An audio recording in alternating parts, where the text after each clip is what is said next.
And welcome on this nice sunny Tuesday morning. A little cooler, almost feels like a little bit of a cold front out there, doesn't it? I'd like to, well, you know, this morning on the news, Charlotte was 65 degrees, and I almost wanted to throw something at the TV, right? Yeah. So I'd like to call the August 5th, 2025 meeting of the Pinellas County Board of County Commissioners to order. And before we begin today, I would like to thank Deputy Mike Winnick and Deputy Jeff Atkinson for keeping us safe this morning. And if we could all please stand, I would also like to have a moment of silence to recognize Sergeant Greg Graff from the Pinellas County Schools Police Department, who recently passed away, and his funeral is this morning.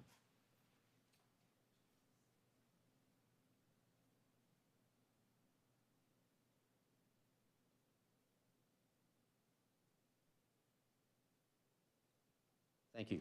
If you could remain standing. The invocation will be led by Commissioner Scheer and followed by the pledge led by Commissioner Pierce. Dear Heavenly Father, we humbly ask for your guidance in all that is before us today. We thank you for the wisdom and many hours of service of our colleagues on this commission and the dedicated public servants who prepared today's agenda and who manage the daily affairs of our county. May our words be infused with grace and truth as we steward our responsibilities to the people of Pinellas County. We thank you for them and for each other. In Jesus' name we pray. Amen.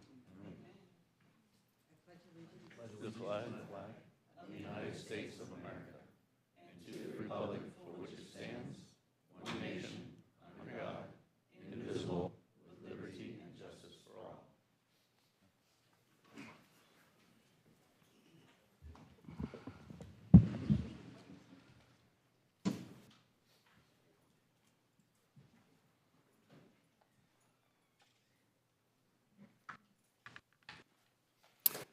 I would like to ask David Vargas, President of the Pinellas County Veterans Association, to join me at the podium, please, who will be accepting the Purple Heart Day proclamation.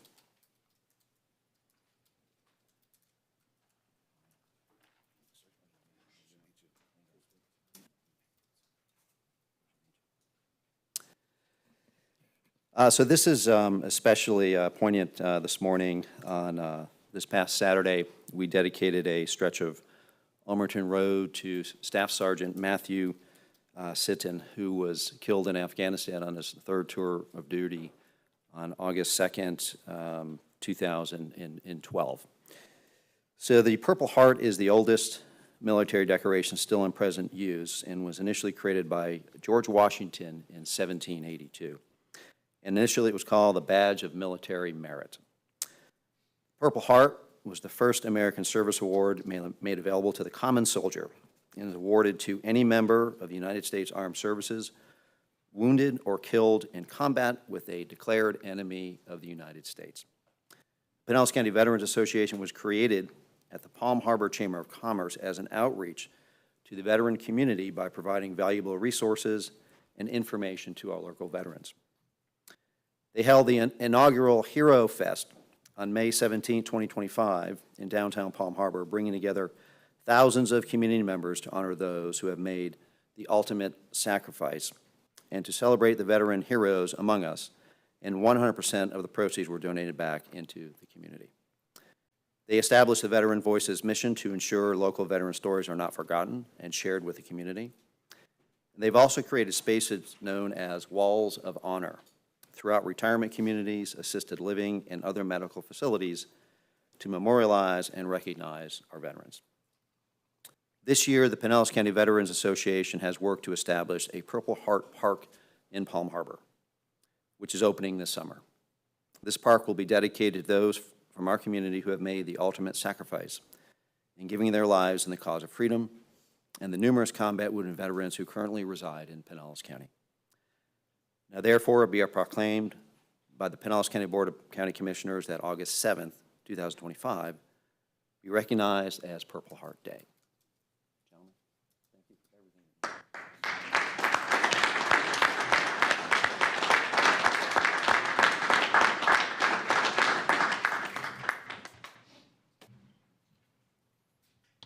Ladies and gentlemen, I want to say thank you.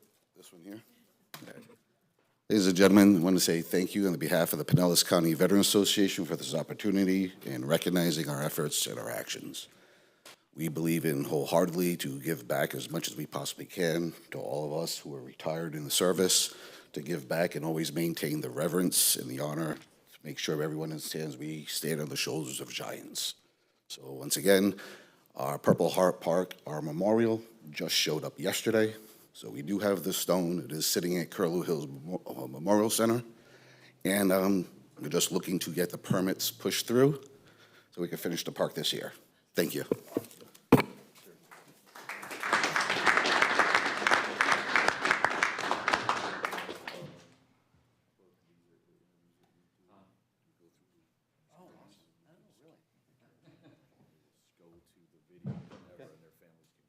No kidding. That's amazing. Right. We'll see if we can help you with those permits. And I would like to invite my fellow commissioners to come up for a photo opportunity. Thank you. Thanks.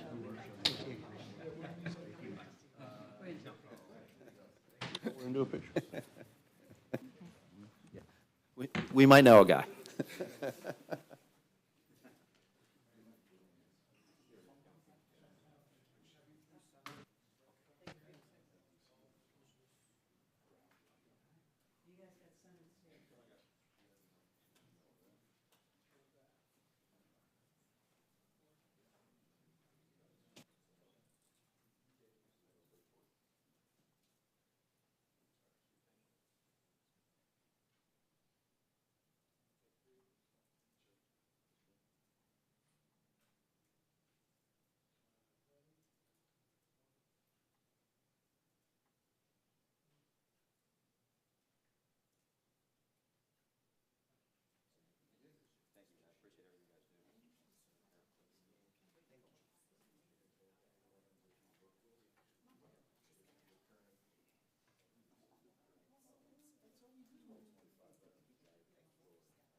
Hey, Chair, can I just make a comment Yes. real quick? Yes, go for it, Commissioner.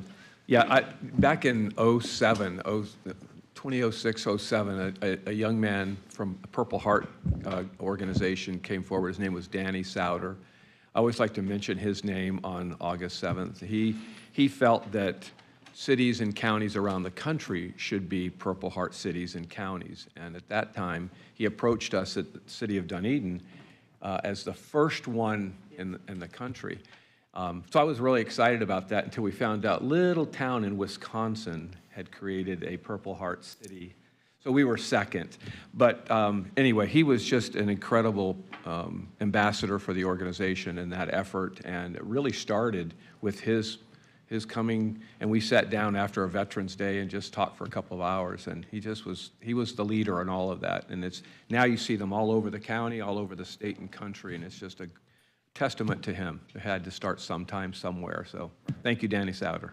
Yep, absolutely. Thanks for that. Okay, next we're going to celebrate National Water Quality Month. So I would like to ask Drew Boylson and the Utilities Compliance Manager and Kristen Dyer, a chemist, both with the Utilities Department, to please join me at the podium. Come on up.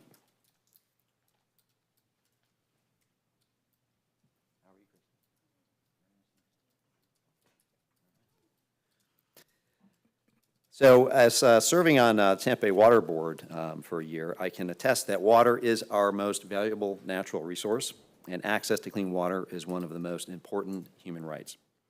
Maintaining and improving water quality is essential to protect public health, quality of life, fisheries, wildlife, and watersheds, and to ensure abundant opportunities for public recreation and economic development. It is the responsibility of the government and all citizens to provide and protect clean water for future generations. The Penny for Pinellas has supported more than 134 infrastructure projects to protect our waterways by removing pollutants to keep our lakes, our bays, and our Gulf healthy, while enhancing our drainage systems, protecting our citizens from flooding, and preventing wastewater overflows.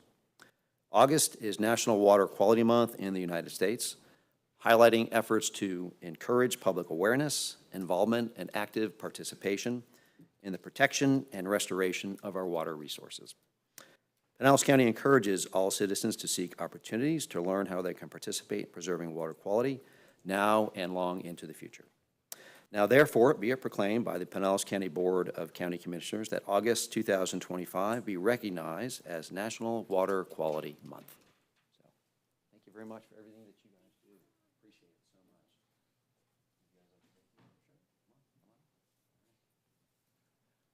Thank you all very much for your time and this opportunity. Thank you very much for the recognition for us to be up here.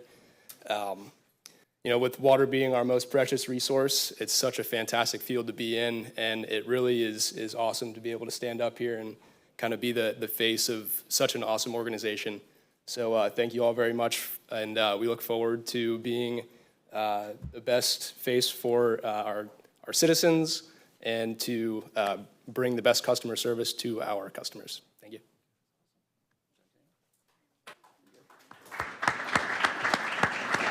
Well, thank you so much for that, and on behalf of myself and the entire board, thank you for everything that you do. And Jeremy, you and your team do a great job for the entire county, so thank you so much. So if my fellow commissioners could please join me for some photographs.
Okay, next we are moving on to citizens to be heard.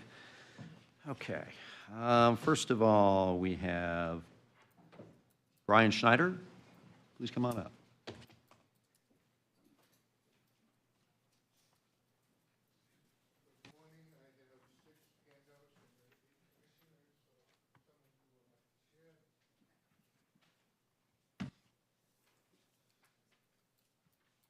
Morning, thank you.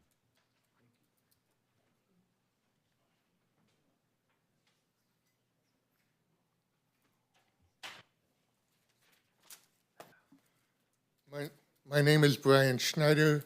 I live about a half mile east of Countryside Mall.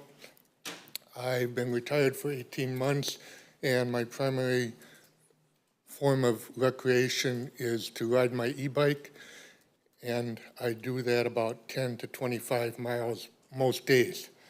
On July 3rd, I was riding to Pinellas Philippi Park via Enterprise Road, and Enterprise Road is not bicycle friendly, so I was riding on the sidewalk on the north side of Enterprise Road. And between McMullen Booth and Philippi Park, I encountered 6 places where my progress was inhibited by overgrowth of vegetation.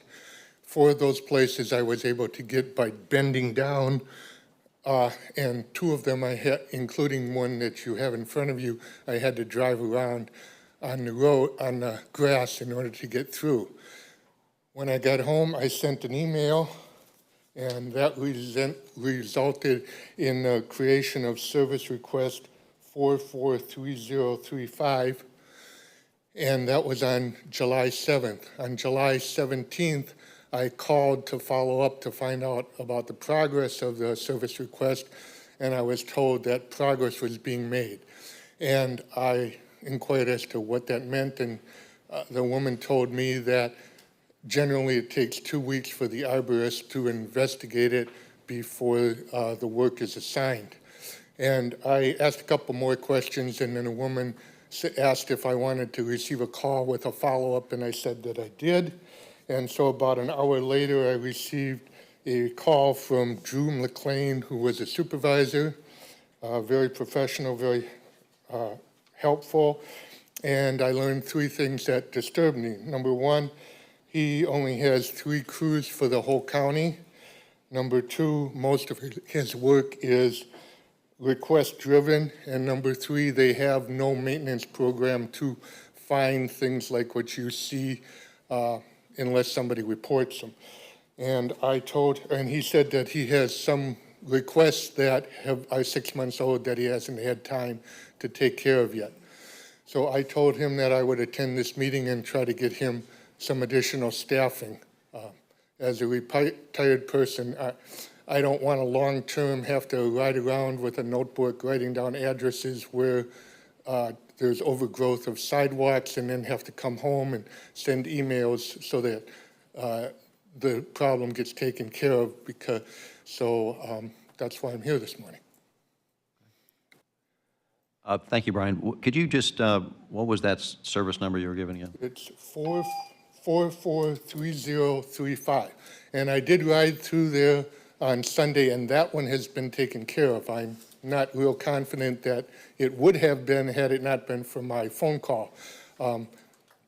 And there were a couple places, including the one that you're showing in front of you, where it wasn't completely cleared. I don't know if the arborist said, we don't want to kill the bush, so only cut it halfway or whatever. But it's not completely clear, but it's a whole lot better than it was, and it's now passable. Okay, thank you, sir. We appreciate it. Next is Greg Pound.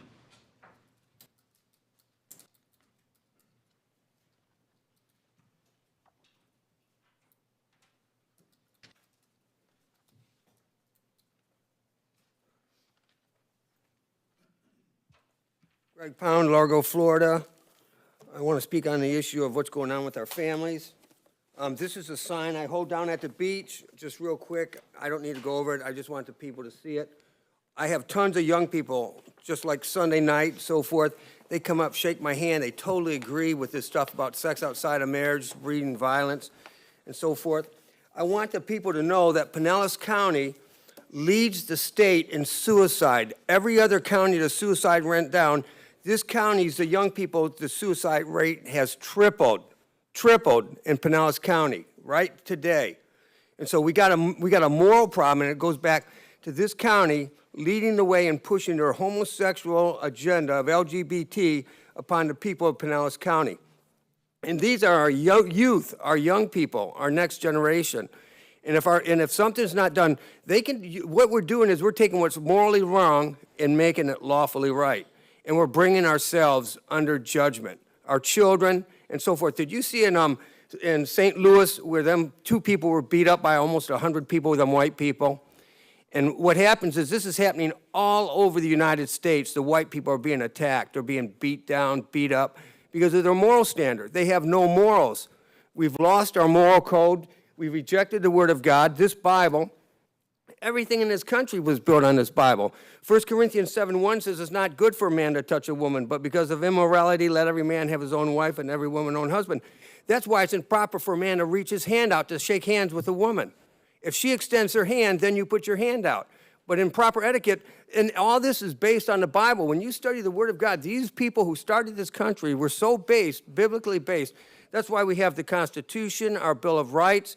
All of it has come from the Word of God. Miss Justice was the church. The statue of justice, when it says here, this is from Hillsdale College. I subscribe to them, and they send this to me, and it says, the seal of U.S. Department of Justice reads, quo pro deluum justua sepora. And it says, who prosecutes for Lady Justice? Lady Justice was the church, the body of Christ. That's what Christ is coming back is for his church without spot or wrinkle. If we don't get our morals back, the Bible says sex outside of marriage will destroy. It breeds violence and it breeds hate, and that's why we have destruction in our family. If we don't get back to abstinence until marriage, that's why you talk to go to the nursing home and talk to these old people and ask them, how long did you date before you got married? Someone will tell you a month, 2 months, and they got married and they never got divorced because they lived by a moral principle that these are things we understood in our society. I mean, my mom and dad they weren't Christians, but they didn't have sex before they got married. They had 8 children. They never got divorced. They stayed together, and that's what it was. They worked through things. Now we have a society that's totally fallen apart with a suicide rate, but this county has pushed it's all coming down through the court system, through family court.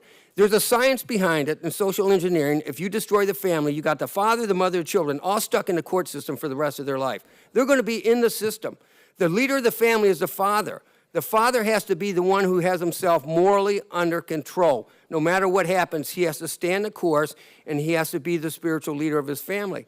And if we don't get back to that as men, we're in trouble, men. The white man in America has turned his back on the Lord Jesus Christ. They're not reading their Bibles. They're not seeking first his kingdom and his righteousness and building their family on the Bible, the Word of God. We don't get back to it, it's a history. And our leaders have sold us out. We're in trouble for money. Thank you, Greg. Next, we have David Ballard Geddes Jr.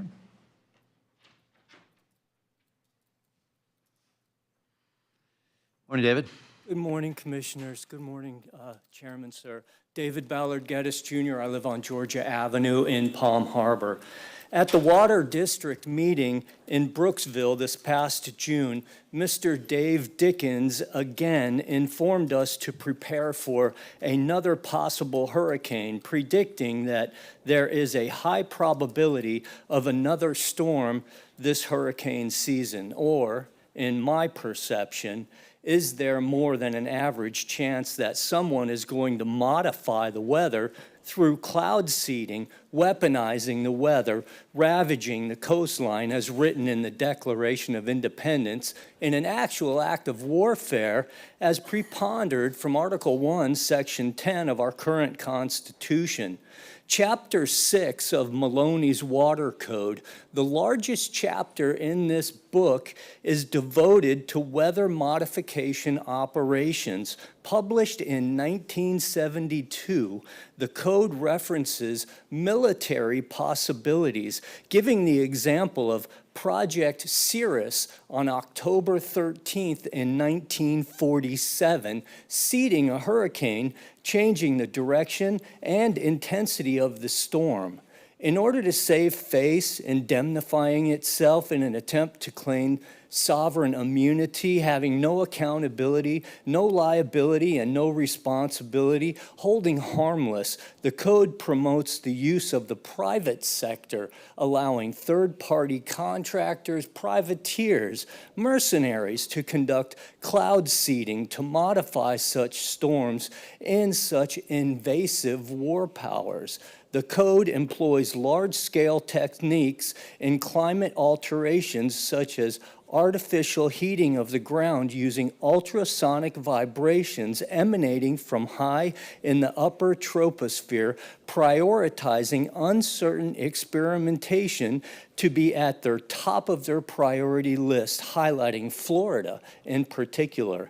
The code initially grants exemptions from licensing, exempting permit requirements for extraordinary and particular unique weather modifiers, abreasting changing experimental technologies in weather modifying. The code appears to reject the criteria for the First Amendment, wanting to be protected from claims of malpractice, chronic or wanton negligence thereof, as experimental weather modifications may potentially harm the inhabitants, hoping to catch us with our guard down and taking advantage of the lag time, moving faster than legislation can regulate statutory requirements. Thank you. Thank you, David. Okay, that concludes public comments, and now we're going to move on to our public hearing. So item number 4. Thank you, Mr. Chair. Agenda item number 4 is case number CW 2503. This is a proposal by the City of St. Petersburg to amend the countywide plan map from residential medium and preservation to office, residential medium, and preservation regarding 3.29 acres, more or less, located at Site 1, 4th Street North, east of 110th Avenue North, Site 2, northeast corner of 4th Street North and 108th Avenue North, and Site 3, northeast corner of 3rd Street North and Gandy Boulevard. The public hearing was properly advertised and an affidavit of publication has been received for filing. No correspondence has been received by the clerk, and the matter is properly before the authority to be heard. Okay, thank you. I do have one public comment card on this with Craig, and I'm going to apologize, Craig, if I don't get your last name right. Temesky? Temesky? Draski, okay. Property owner's rep, so I'm just over here support the city and the application, so we'll be available for questions. Okay, great, thank you. All right. Yes, Commissioner I Wright? just had one question for staff. Okay. Whoever's doing it. Thanks.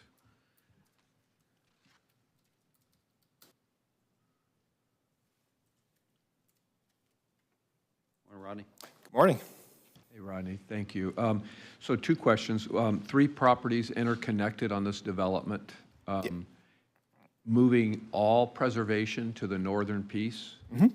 No issues. The one down on the south end looks a little bit distant from the project, so it's like almost a transfer of density, but transfer of preservation. No issues with that, number 1. Number 2, it looks like some right-of-way is included in this on the northern end. I'm just curious how that plays in. So those 2 questions.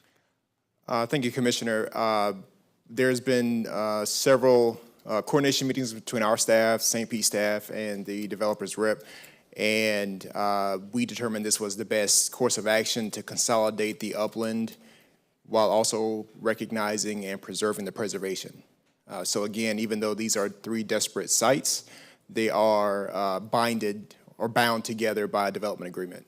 And that's a pretty standard approach when you're dealing with development constraints of this nature.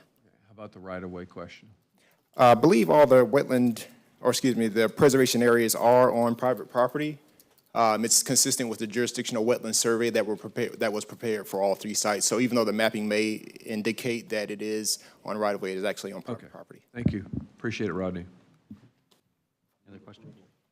Second. Motion from Commissioner Eggers, second from Commissioner Peters. Do we have any other discussion? Okay, hearing none, if we could open up the voting, please.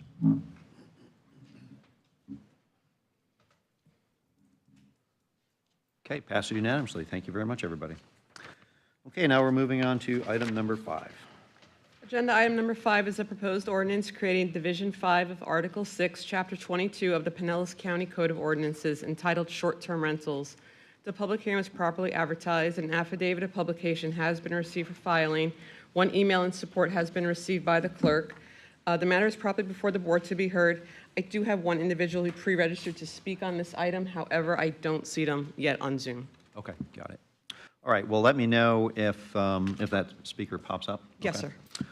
Okay, do we have any comments, questions from the board? Commissioner Eggers? I was just looking for the email that we all had received yesterday.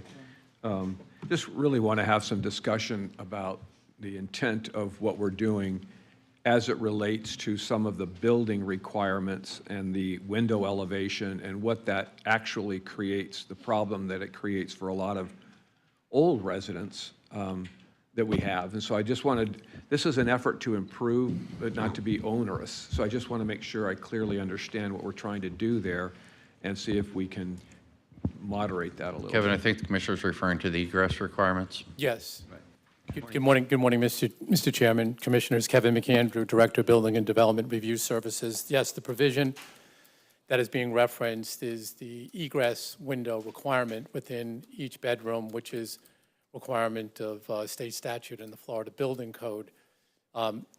Outside of the ordinance itself, we've done a lot of further research going back significantly prior to the adoption of the Florida Building Code, and we're able to verify that what's referred to as the Southern Standard Building Code, which goes back to 1973, in effect has the same egress window requirements. So we've been able to, I think in a very flexible manner, point out that any home that was constructed 73 or more recent and went through a traditional certificate of occupancy or certificate of use would comply with this requirement. And that brought a lot of relief to what initially were a number of inspections that were failing. Additionally, what we're doing on a policy for those homes that were built prior to 73, they may or may not comply with the egress requirements, the height of the window above the floor, as well as the clear opening of the window. For those that do not comply, we are going to allow a period of 1 year to comply and move forward with a conditional certificate of use. So this way, it gives that property owner a chance to address this over the course of a year. So if they have been in existence and doing business for, for this time, are we saying that even if they don't come for any changes, even if they don't come for any modifications, that they're going to have to bring this up to standard? If they're looking to operate under the definition of a short-term rental and were built prior to 73, the answer is yes. I will clarify that, the definition of a short-term rental is 3 times a year, less than 30 days duration. For someone who operates outside of that, greater than 30 days, 31 days, they're not considered a short-term rental. They're not subject to this. So if they're not pursuing or aren't a short-term rental, they have nothing to worry about. It's only because of this. Correct. And you're saying that state statute requires that we include this in our ordinance? No, the Florida Building Code, so we have minimum life safety standards. Our ordinance is specific to compliance with this provision within the Florida Building Code. And so we're working within that boundary. Okay. But we're making this special to the short-term rental piece, because if it wasn't short-term rental, they wouldn't have to do anything. I just want For those homes built prior to 73, I want to be clear that every home built after 73 was effectively compliant with this provision. And homes prior to 73 may be. It's just a question of it's subject to an inspection. All right. Seems a little bit too over the top. I mean, sometimes it's 2 inches, 3 inches, and they're going to be spending a lot of money to fix it. And I'm just trying to make sure I get, what we're doing, what we're requiring versus what the building code requires. So I just want to make sure I understand that clearly. We're tied to the Florida Building Code. It's a minimum life safety standard. The essence of this is that you're dealing with guests in a home that on a frequent turnover, and you want to meet that minimum life safety provision.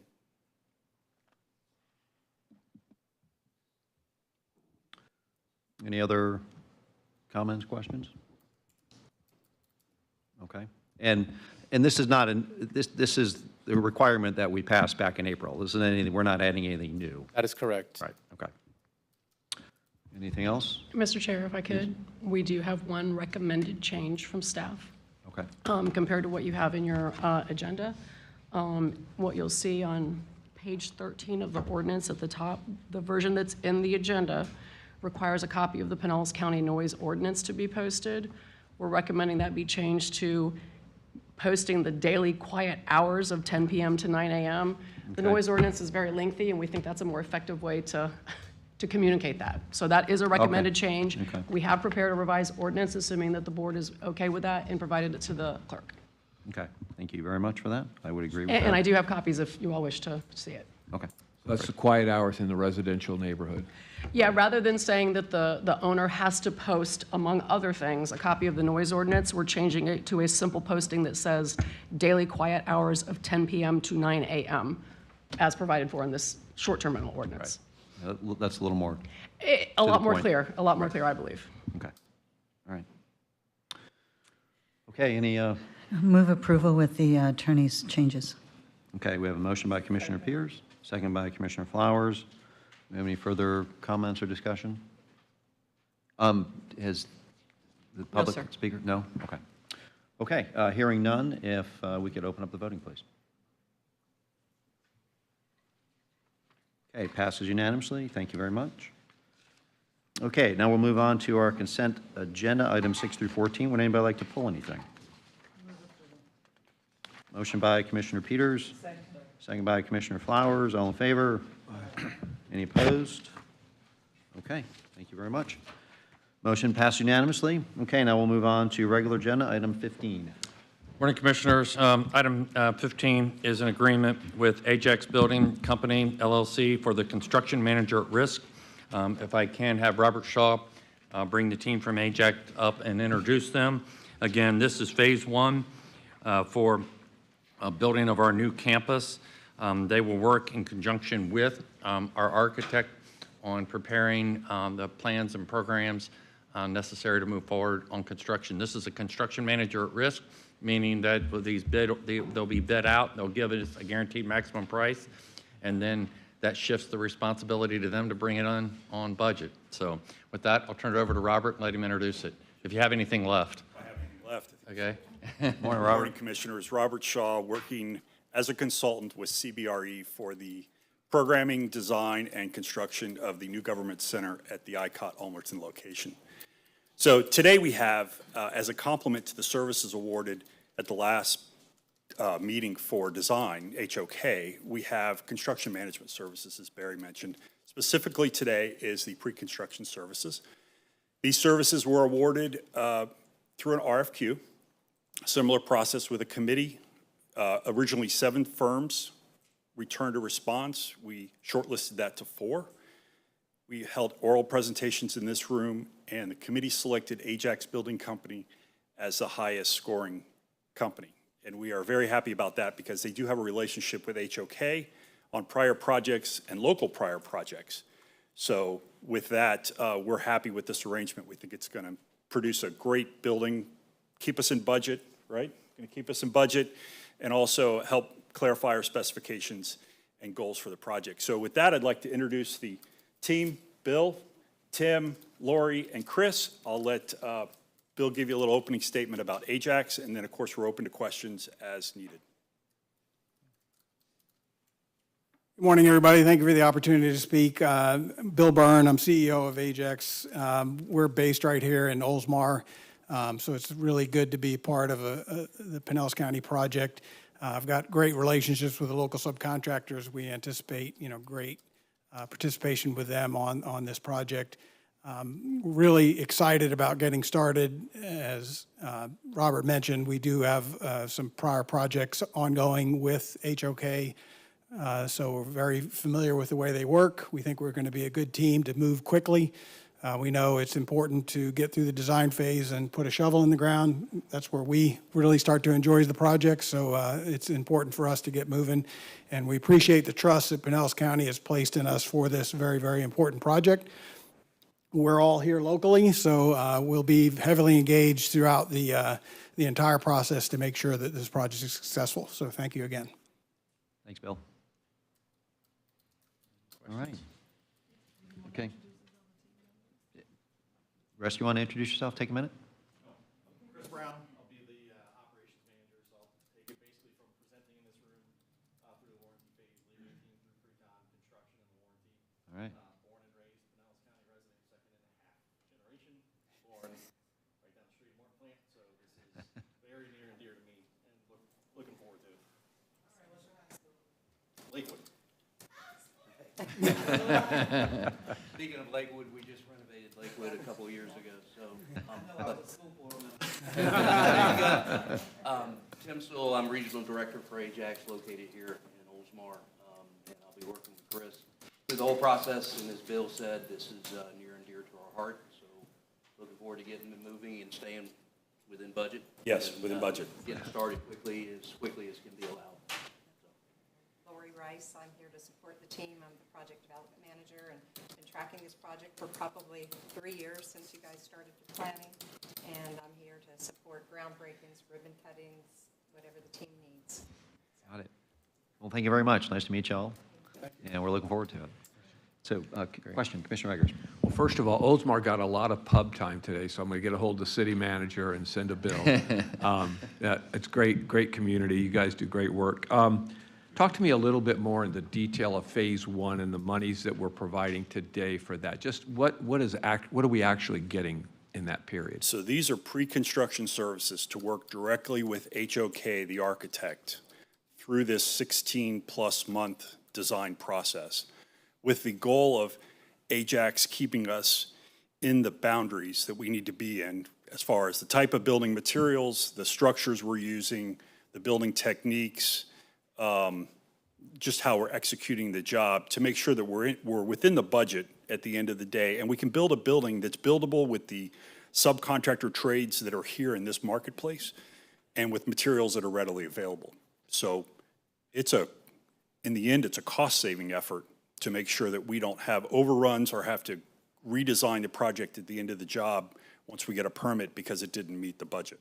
So they'll be working hand in hand with HOK, make sure that it's real money, real design, real efforts, so that at the end of it, they've got that price that they've got to go out and squeeze in the next phase. We have a 5-step deliverable process that follows the design process that they owe us deliverables on and opinions and interactions. And they're going to sit with us through most of these pre-meetings, and they'll sit with us through all the design meetings and the discussions with staff on recommendations.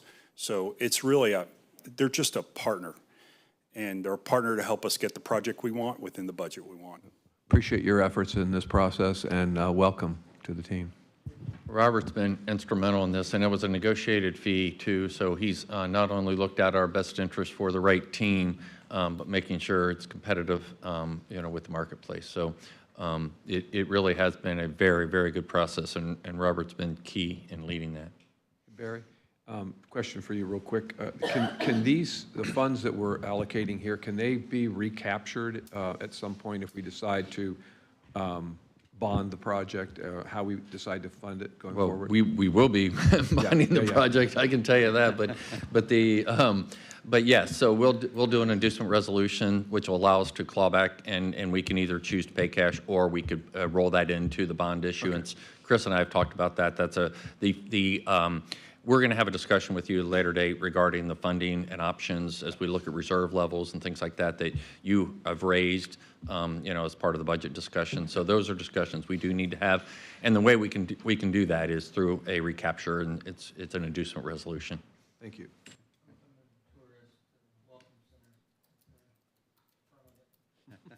There you go. Naming rights for our building. All right. Okay, any other questions, comments? Move approval. All right. Okay, well, motion by Commissioner Wicki. Do we have a second? I'll second that. All right, second by Commissioner Sharon. Did you have a comment? Yeah, I just wanted to say that, as some of us were here at the workshop, I am somewhat concerned that we're moving ahead. I want to move ahead on the design, but I have not seen any budget for off-site utility improvements. I don't know that we have thoroughly investigated water and sewer capacity off-site. I don't know what that's going to cost, or if we have to put in new lift stations, if we have to run a larger sewer line all the way to the Largo sewer plant. I just don't know. And so I think we should really get that down before we get too far along. They did preliminary investigation. We'll get you an answer on that, Commissioner. You raised that before. We didn't follow up on that. We'll do that immediately and get that back to you. Okay. Okay.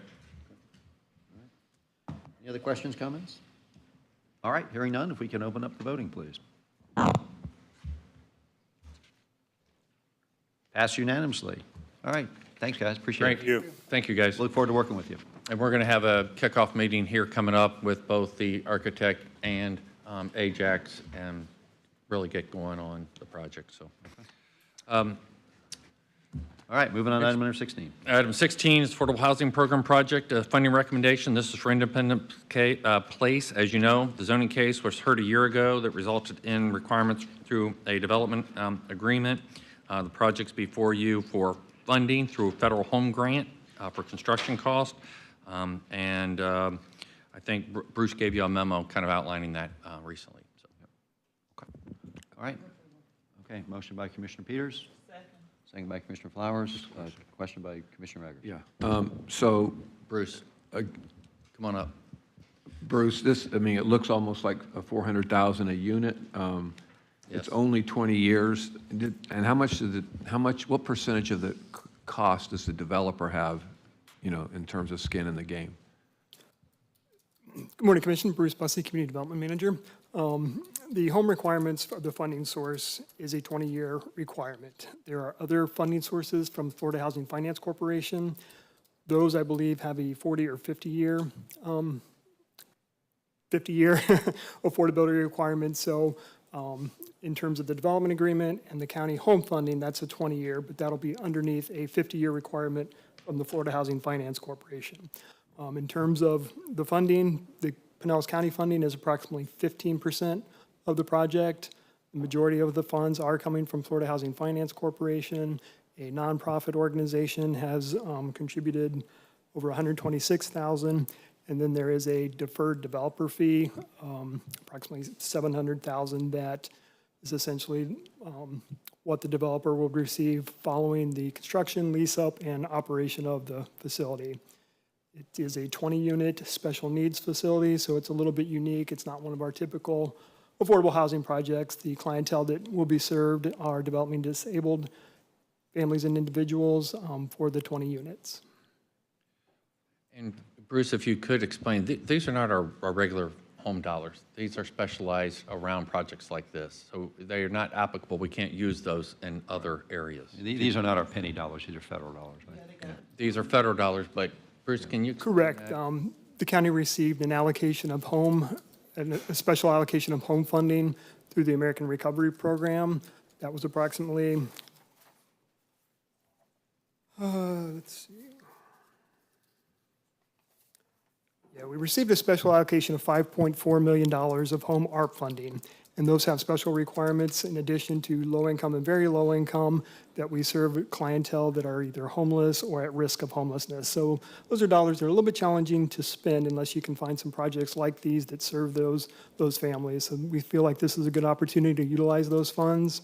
The subsidy per unit for the county is $68,000. That's right around the range of our typical projects at the maximum, but I would point out that most of our projects that we bring before you are in local jurisdictions where the local city, St. Petersburg, Clearwater, for example, is also contributing. This project being located in the unincorporated area does not have any city contributions associated with it. And this also is for those with special needs as well. Correct. We do have representatives of Castle here today. If you have any detailed questions, they could certainly answer any more specifics about the clientele or the cost or any part of the development. Okay. Any questions, thoughts? Okay, Commissioner Flowers. The American Rescue dollars, are those our dollars that they're getting in this, or is that from somewhere else? Those are federal grant dollars that the county, Pinellas County, received. And so that was a one-time special allocation. No, I just want to make sure it was our rescue dollars that we were given and not, I'm always asking, are we spending down? Are those projects online? And so far, we are. There are different tranches of American Rescue dollars. So this was an allocation that was part of a pool that, like Bruce said, of about $5 million, but they have special requirements, unlike So it was separate and apart from the other ARPA dollars Okay. that we've typically report back to you on. Right, that's what I was trying to. And the state of Florida also received a home ARP allocation, and they're using part of their funding for this project. So that's also helpful in terms of meeting those requirements, environmental review requirements, things like that that federal grants have that our penny program and other state funds do not require. All right. Do Move we have approval. a motion by Commissioner Flowers? Second by Commissioner Peters. Any further comments? No? Okay, if we can open up the voting, please. Passed unanimously. Thank you very much. Item number 17. And I'll ask Paul Kazi to come up and Jeff Baker to come up. So this is a donation agreement between Duke Energy and Pinellas County for a pedestrian bridge replacement at Rainier Park. So this is a one-time charitable donation in the amount of $500,000 to assist in replacing a deteriorating pedestrian bridge out at Rainier Park. I'll turn it over to Paul. And I see a really big check up there. Good morning, Try to cash it. Commissioners. Paul Kazi, Parks and Conservation Resources Director. As you know, the county is in the final months of a $10 million construction project to expand and renovate Rainier Park. As part of our project, we intersected with an important project with Duke Energy with one of their transmission corridors. And I think Duke, Jeff, and I became very familiar with each other as we worked out the details. And I think Jeff became very familiar with how important Rainier Park is to the community. We worked together to basically not only save ratepayers for Duke Energy a lot of dollars, but also able to, through this donation, be able to address one of the things that the new park project didn't address, and that is a bridge that's been at Rainier Park since it was Joe's Creek Greenway Park. It's an old wooden deck bridge. We've had to refurbish it several times, and so when we were approached, we were asked, what could you do with this money? And we said, well, this bridge needs to be replaced. It's wooden, it's old, and we really appreciate Duke's donation to be able to help us accomplish this important project. And Jeff, Morning, Jeff. Well, Commissioners, what Paul said is so true. We have a very significant project that's happening in the area of Rainier Park, and without the assistance of many county leaders, we would have had to redesign this project at great expense to our customers. So on behalf of Duke Energy, we want to thank Paul Kazi, Kelly Levy, Gene Crossan, Amy Davis, Jill, Barry, Tom, because working together, we came to this solution that would allow us to continue with the project. And, it's one of those things where we realized that the, safety and accessibility of that park is important to those who attend, as well as the greater Lillman community. And this was just the right opportunity for us to make that investment, with the county. So on behalf of Duke Energy, I'm proud to present this check for $500,000 to the Board of County Commissioners for work in Rainier Park. So And we're happy to receive it. Thank you. Here it is. Barry, All right. You can take it to the bank. I'll get a picture. You're right. That's right. Thanks so much. Yeah, thank you, Jeff. We appreciate it very much. Okay. That's it. All right. So you have a motion for number 17? Second. Motion by Commissioner Peters, second by Commissioner Flowers. We can open up voting, please. Passed unanimously. On to item number 18, Public Works. Item number 18 is an award of bid to Preferred Materials for FY 26 Pavement Preservation Package Number 4. Again, this extends our resurfacings and road work throughout the county, and this project is for $5.9 million. Okay, motion by Commissioner Nowicki, second by Commissioner Peters. Any further discussion? Hearing none, we can open up voting, please. Passes unanimously. Thank you. On to item number 19. This is the First Amendment to agreements.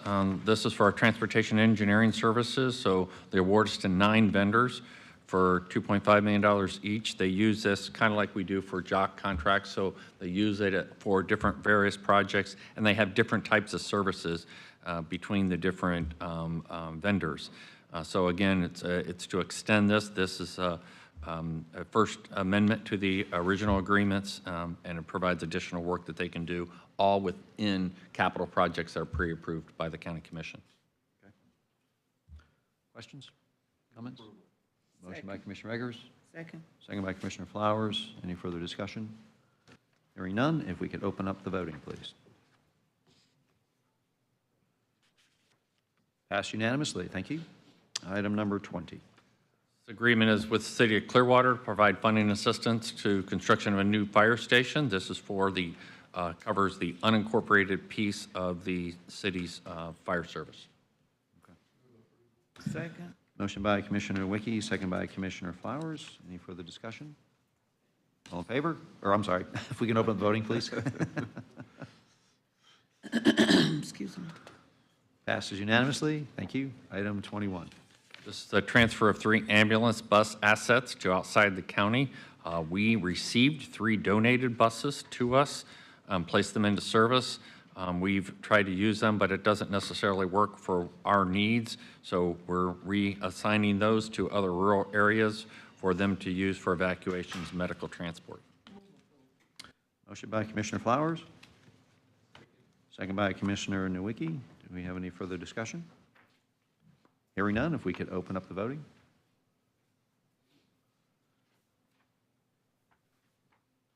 Passes unanimously. On to item 22, solid waste. This is an agreement with Keep Pinellas Beautiful for the Adopt a Program Management Services, $1.9 million.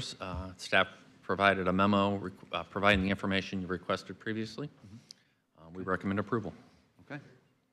Yes, Commissioner Nowicki. Thank you, Chair. Quick question. Was this contract put out for competitive bid?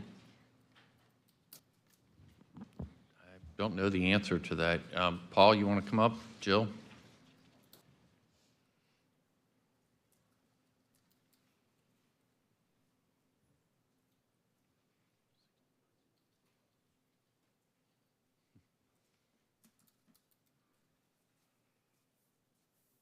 Morning, Paul. Morning, Paul Sacco, Director of Solid Waste.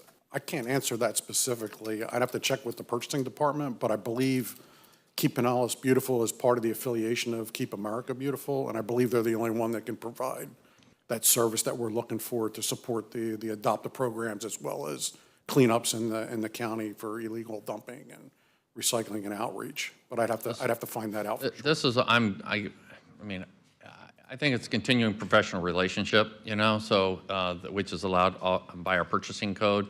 And so, like Paul said, this is pretty specialized in there. They're managing the various things, they're organizing the volunteers. It's pretty unique, the types of services that they provide. So to answer your question directly, I don't believe it was competitively bid. I believe that it was a continuing professional relationship that we've had for many years. Thank you. And to that point, Chair, you know, I volunteered with, Keep Pinellas Beautiful several times, planting sea oats, picking up trash.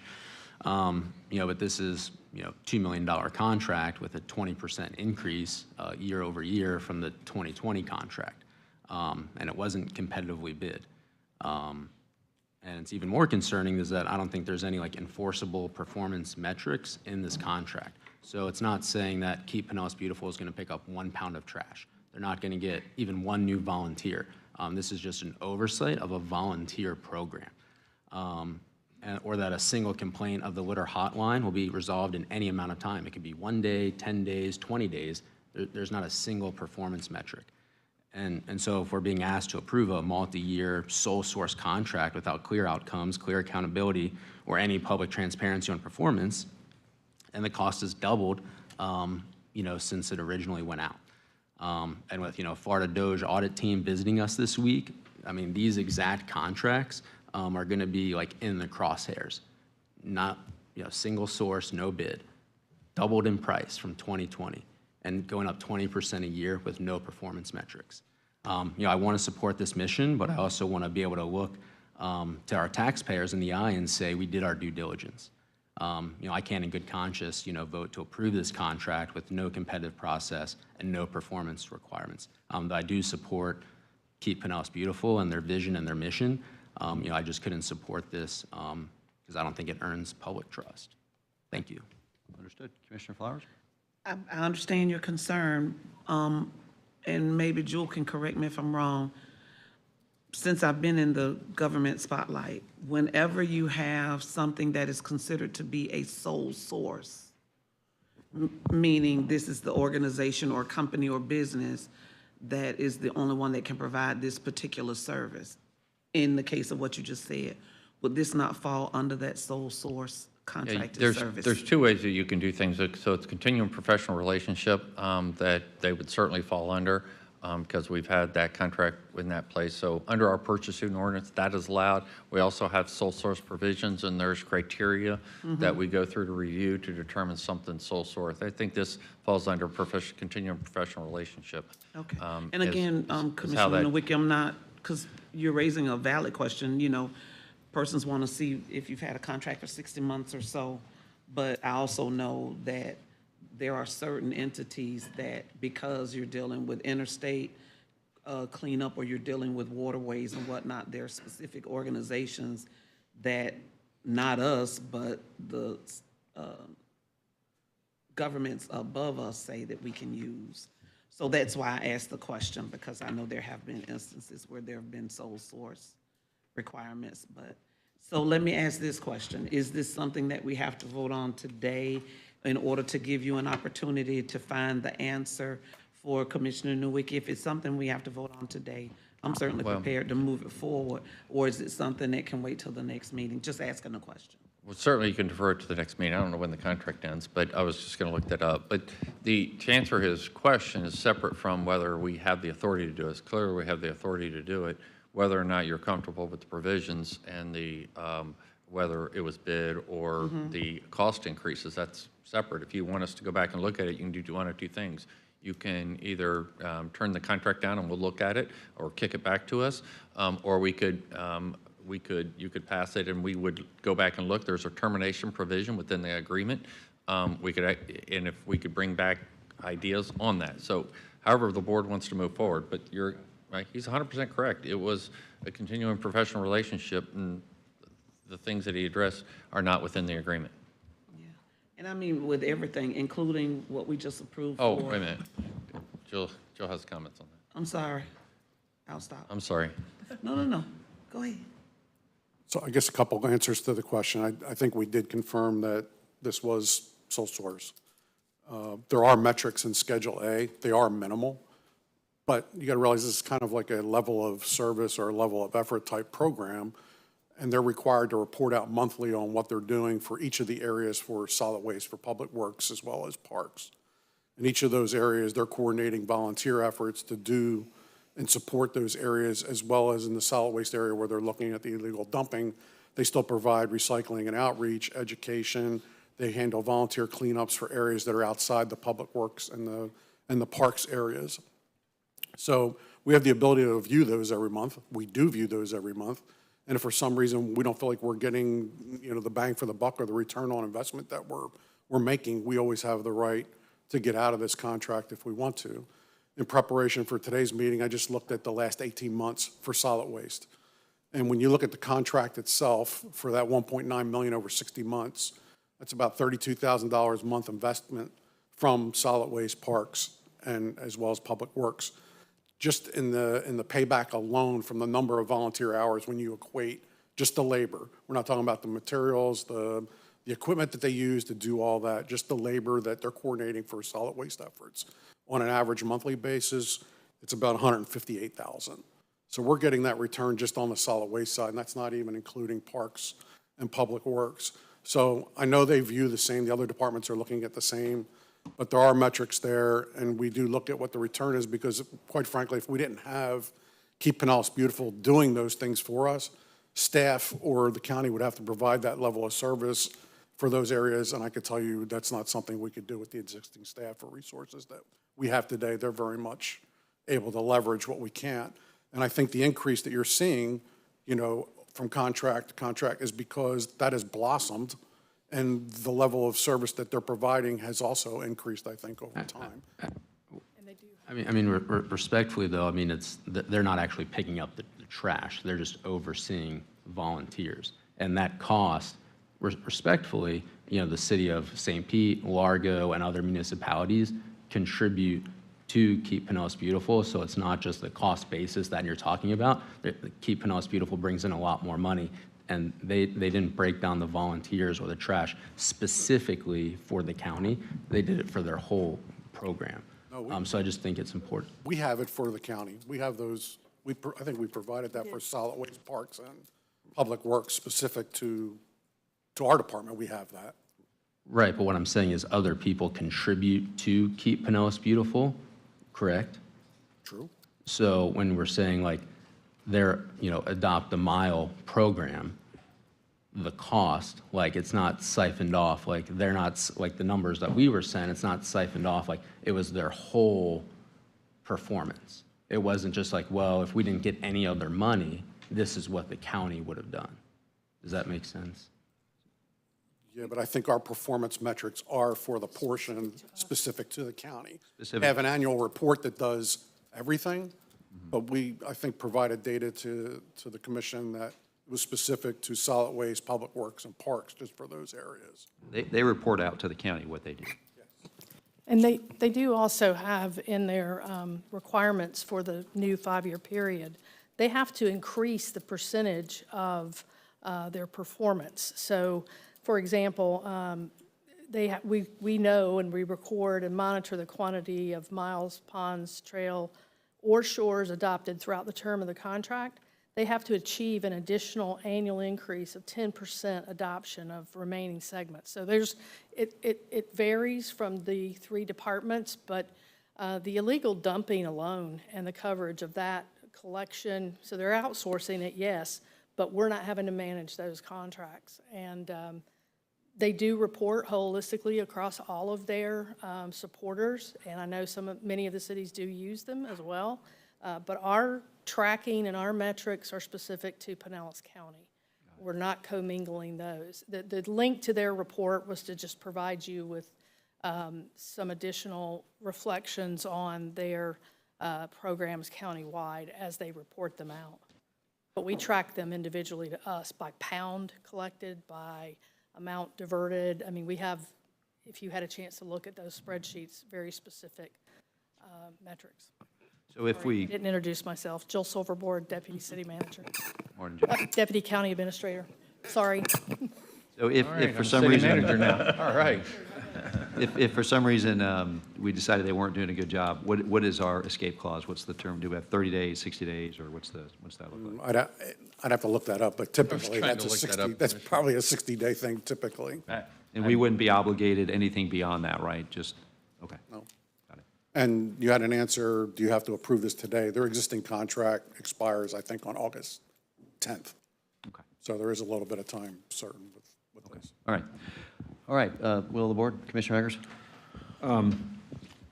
Yeah, well, first of all, I mean, the concept of being single source, I mean, I can't argue that. I don't know if there's other organizations are like that around, but I guess when I think about overall the kind of like how tight we are with our, employee levels in terms of trying to get more folks out there doing more work. I mean, the gentleman came up earlier today talking about vegetative growth on sidewalks. We have 3 crews. Do we have enough? Maybe we need to outsource some to get caught up. And I think this kind of service is you only see the problems by omission. So if you don't do it, I mean, I go around every once in a while, you'll see probably the remnants of somebody throwing a bag of garbage out their window. But for the most part, I don't see a problem around our county with trash. Now, that doesn't mean it just goes away, because we know it's all over the place.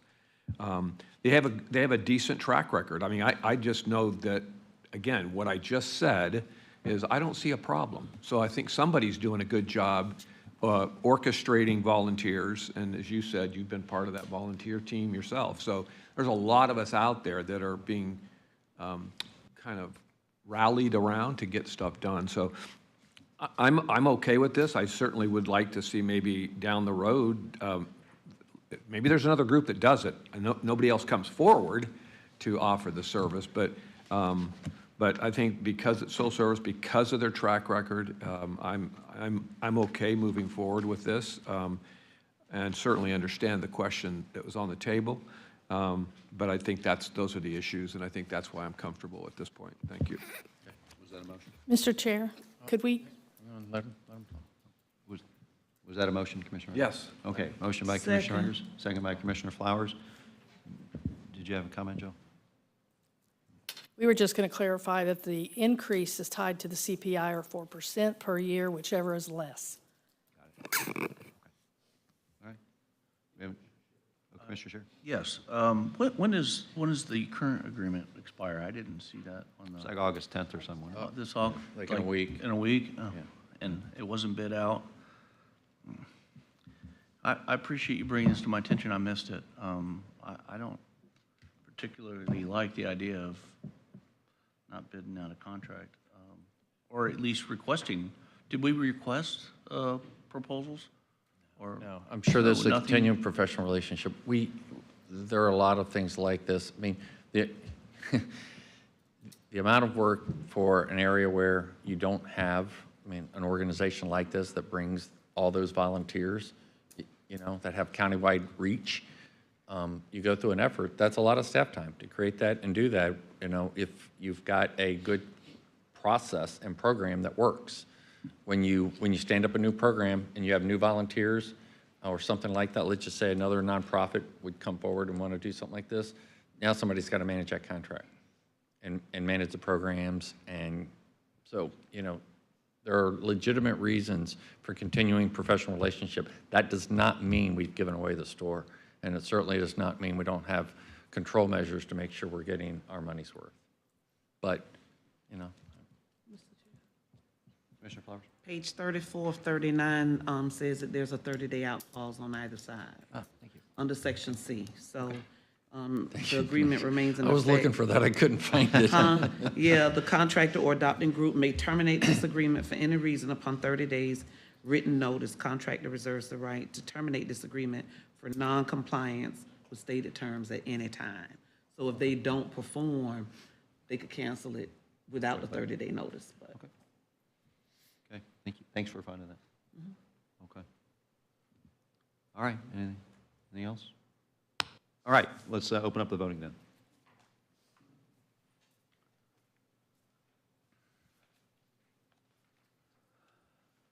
Okay, passes 5-2. Okay, thank you. Move on to item number 23. It's an agreement with Seminole Electric Cooperative for the purchase and sale of electricity. So we sell to them if their price is better to Duke, and that's part of our waste energy facility. Okay. Motion by Commissioner Nowicki, I'll second. second by Commissioner Peters. Okay, any further discussion? Hearing none, if we could open up the voting, please. Passes unanimously. Moving on to item number 24. So, annual certificate for the Lummen Solid Waste Collection and Disposal of the non-ad valorem assessment roll. This is for the fee to collect garbage as part of the franchise agreement for Lummen. Okay. Move approval. Motion by Commissioner Flowers. Second by Commissioner Peters. Any discussion? No? Okay, hearing none. If we can open up the voting, please. Passes 6-1. Moving on to item number 25, utilities. It's the third amended consent order between County Utilities South Cross and Florida Department of Environmental Management. This includes interim values for total nitrogen and extends the compliance deadline to 2028. Okay. Motion by Commissioner Nowicki. Second by Commissioner Peters. Do we have any discussion, questions? Hearing none, if we could open up voting, please. Passes unanimously. Moving on to item 26, BTS. This is the third amendment with Tyler Technologies for the Odyssey maintenance support. This was requested by BTS. This is our court case management system. Move approval. Motion by Commissioner Flowers. Second by Commissioner Peters. Any discussion? Okay, hearing none, if we can open up the voting.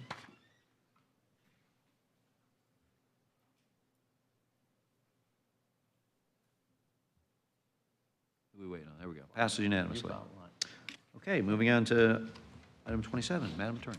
Under item number 27, I am requesting approval of a delegation of authority to the chair related strictly to this one contract to waive conflicts in the event that one should arise. As I explained last week at the agenda review, I know a couple of you weren't there. This is a delegation to the chair to confer with the county attorney if we get a request for a conflict waiver. Our contracts have a standard term of 30 days. This particular firm asked for 15 days. We don't normally make a lot of recommendations to waive conflicts, but we feel comfortable with this situation, so I am requesting delegation to the chair. Move approval. Motion by Commissioner Flowers, second by Commissioner Peters. Any discussion? Hearing none, if we can open up the voting. Passes unanimously. Item 28. No reports today. Okay, thank you. Item 29, County Administrator. Yeah, 3 items, Commissioners. First, a reminder that the third and final beach nourishment project meeting will be held tomorrow night at Bel Air Beach Community Center at 6 o'clock. We also are working hard to respond to the state DOGE request. So we have a lot of material that'll be completed by tomorrow. Thousands upon thousands upon thousands of pages of information. So we'll be responsive. I was on a call yesterday with them. They're going to be on site on Thursday and Friday. We'll have our team available, and we'll be meeting with them. Question. So, and I'm sure you have, but I'm just going to ask anyways. Have we given due diligence and significant evidence about the unfunded mandates between the elections office, the first responders, the police, sheriff's office? So you'll see some of that information in our response. So we'll be copying. It's going to be from the chair. So whatever he decides to put in that. I mean, just in the. But yes, no, Commissioner, to your point. Just in the last couple of years, it has been excessive. You're exactly right, and I think we'll let the letter speak for itself rather than me go into the details. You'll see it. You know, they obviously the letter states that our budgets have went up. Well, our budgets have went up. You'll see that the departments report to you. They've went up minimally, but you'll also see that in the sheriff's office, for instance, they enhance benefits for our police officers, which is great, but it comes at a cost. Okay, and that is a state mandated expense. There's a state mandated expense of Medicare match. There's state mandated expense of court facilities. There's state mandated expense for elections.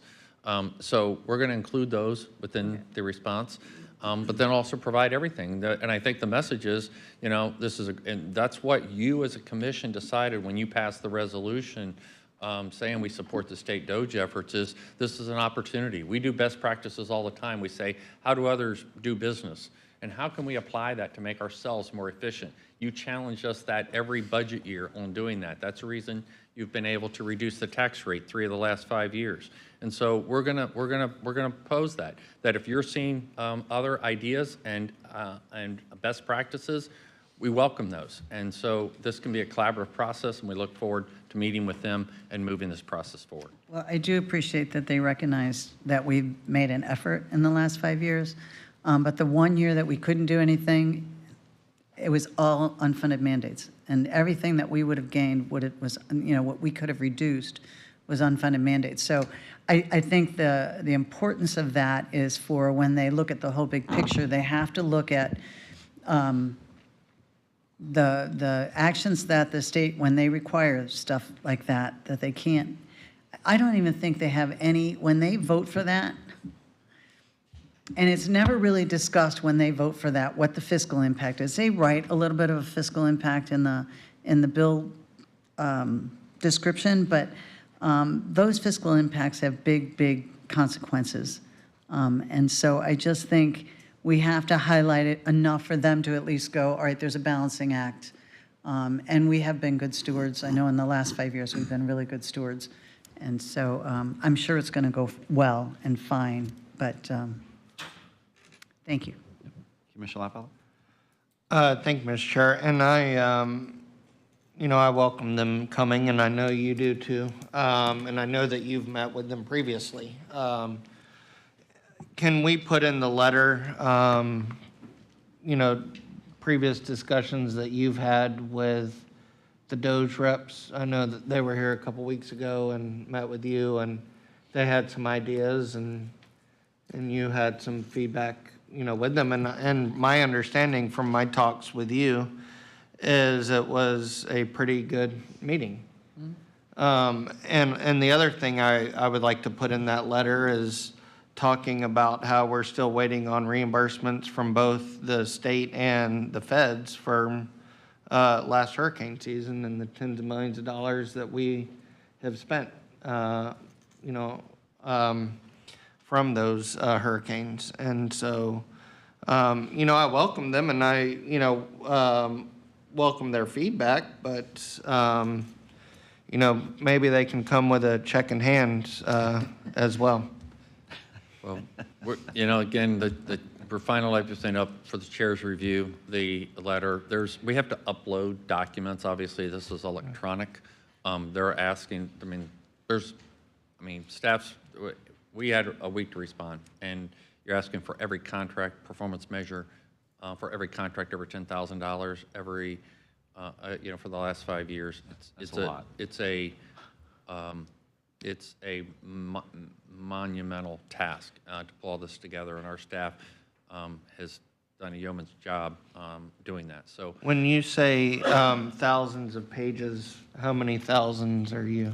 I would be guessing. I know I was similar county. It was like 60,000, pages. But think about that. Think about every contract over $10,000.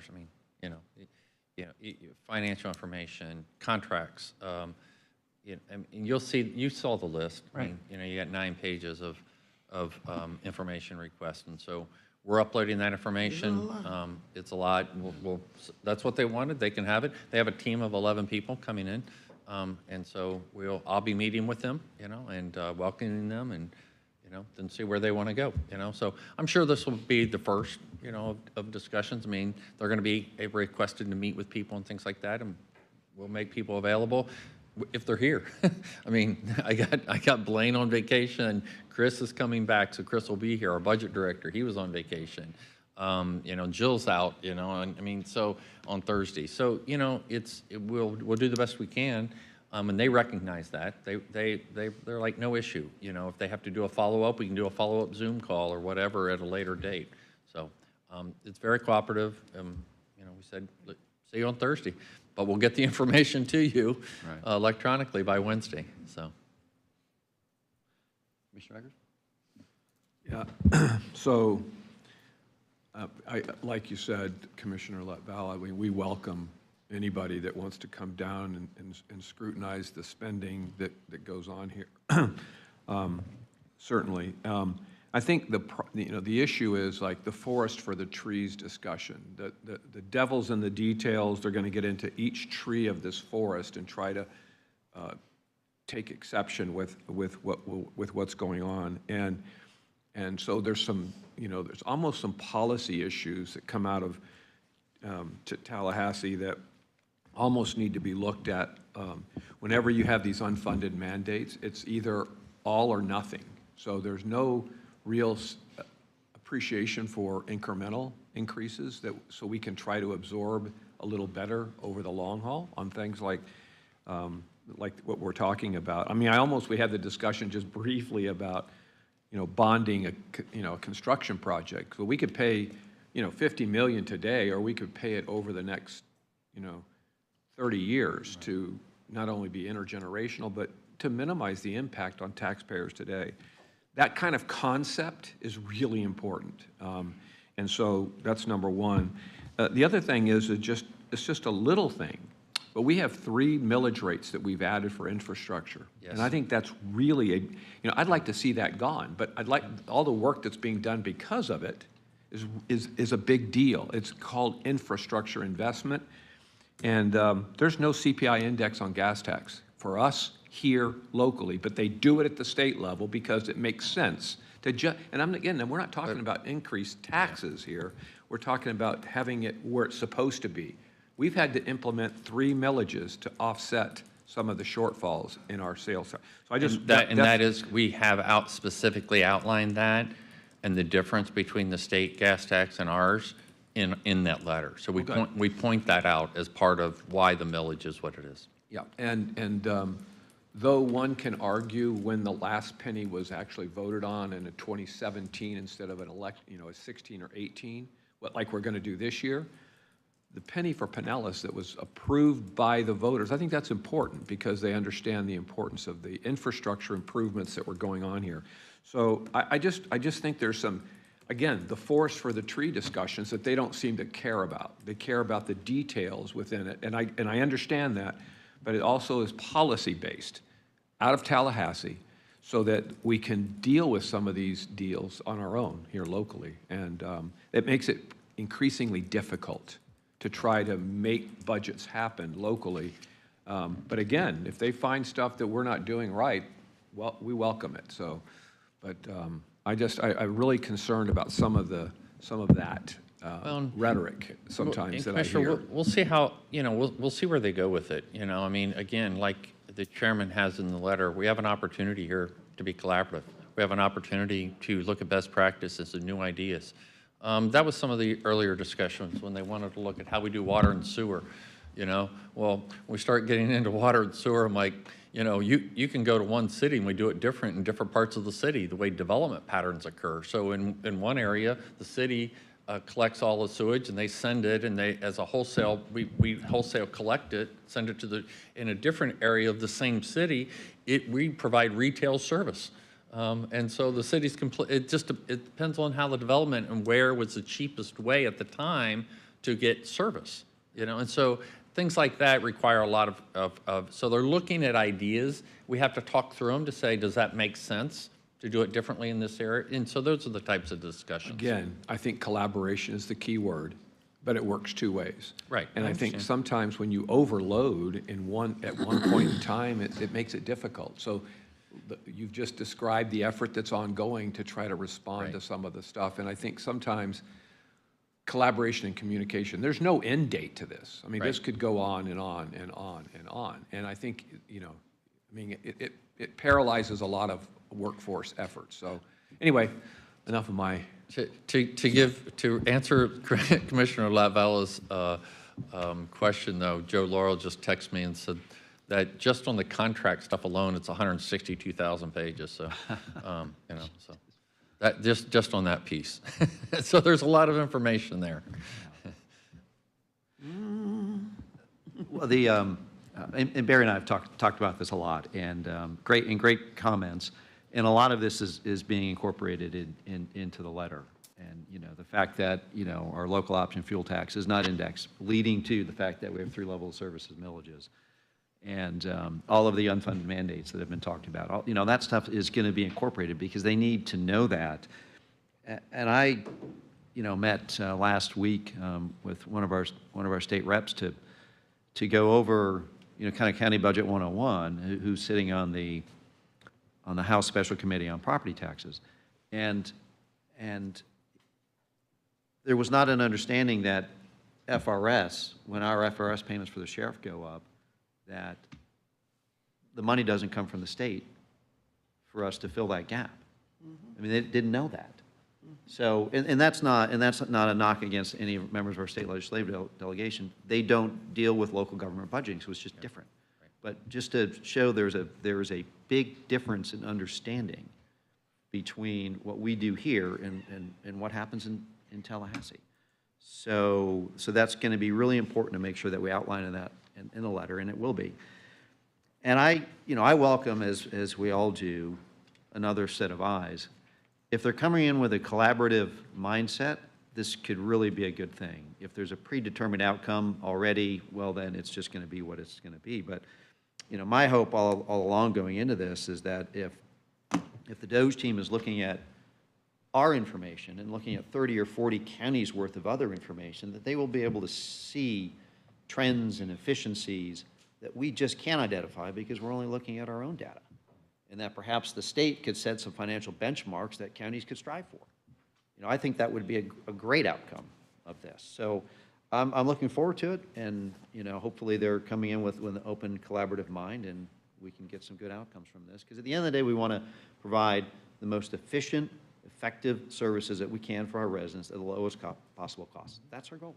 That's what we want to do. So, Commissioner Lambert. You know, to that point, Mr. Chair, the state loves grading things. And as a former education chair, you know, we graded schools. Now we grade school districts. Pinellas back-to-back A-rated school district. Congratulations to them, first time ever. In comparison, I don't believe Hillsborough is an A-rated school district. You know, perhaps to your point, one thing that the state legislature could look at, and, you know, there's a lot of great things that the legislature and the current governor has done, you know, in bringing efficiencies, bringing a new way of doing things. Perhaps, you know, they could look at, you know, grading counties and grading county governments. Because I'm very confident, to your point, that if they did that, Pinellas would be very high up.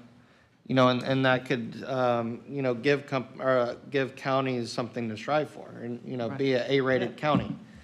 You know, and looking at efficiencies, and maybe that's something that, you know, the property tax task force could look at, you know, and when I was in the legislature, you know, there were things about the county that I, you know, didn't know, because you don't focus on that. You focus on your job that you're elected to do. You don't worry about what cities and counties, you know, are doing.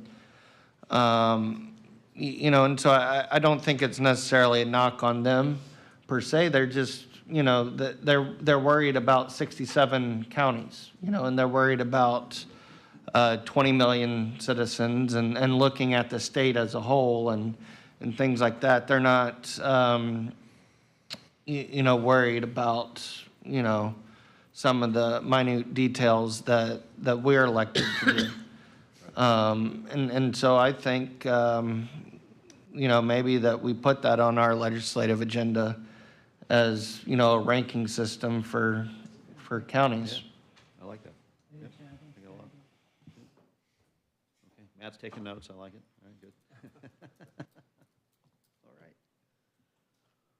All right, good. All right. And then the last item that I had, speaking with, about working with our state legislators, is our state lobbying contract. So at your direction, we did provide an RFQ. We received submittals. We had a team made up of not only Pinellas County staff, but also, for instance, our other folks that do this for a living up in neighboring counties. They were part of a team. We're going to make a recommendation to you today regarding what we believe are the 3 finalists. I would ask that you talk about that at your next Thursday at your work session. You can decide to interview those 3, scrap those 3, put in 3, however you want to do it. You tell us who you want to interview. We'll set those up for the 28th, and then you can make a decision following that regarding who you want as your state lobbying contract. Okay, perfect. Could you send us a list of everybody that applied Oh, and just give us the top 3? No. You'll get all of them. We'll get all of them? Okay. And that way, if you want to interview 4, well, then you tell us you want to Thank interview you. 4. That's fine.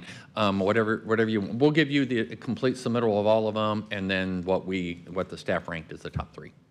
Okay? But again, that's just for your consideration. Okay? And that concludes my report. All right, thank you. All right, moving on to item number 30. We have an appointment to the Suncoast Health Council. We have ballots, I'm assuming. Thank you. Thank you very much.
The board has voted 3 votes for Melissa Bader, 3 votes for Chase Gebby, and 1 for Marlena Pena.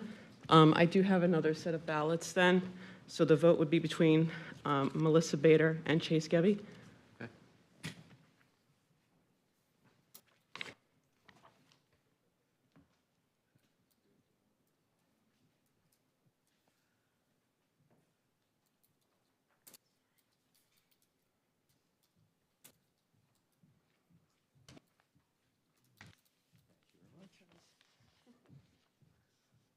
Good thing you brought 2.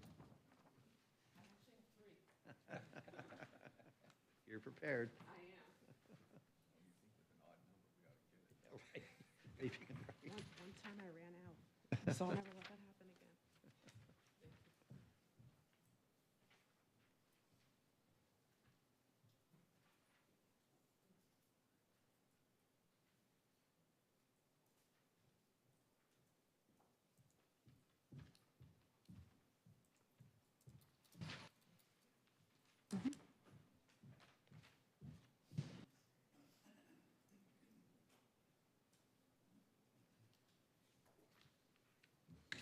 The board has selected Chase Gebby with 4 nominations, and Melissa Bader has 3. Okay. Thank you very much. All right, now we are on to commission new business. Commissioner Scheer, you want to kick us off? Okay.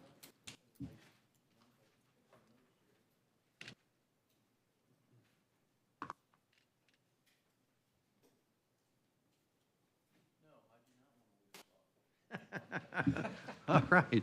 Well, we'll go over here then, Commissioner Noogie. Oh, you got him? Yeah. Okay, all right. Mike. On July 25th, I met with Safety Harbor Mayor Joe Ayob, and we toured the construction of the new marina and pier that they lost in the storm, and that was good to do.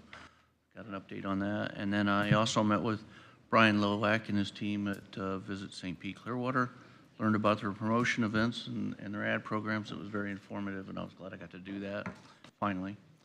On July the 26th, Doug and I visited, we actually went down to the back-to-school fair at the Ruth Clark Center in St. Petersburg, and got to participate in that, and it was a great event where we handed out thousands of backpacks to children that are getting ready to go back to school.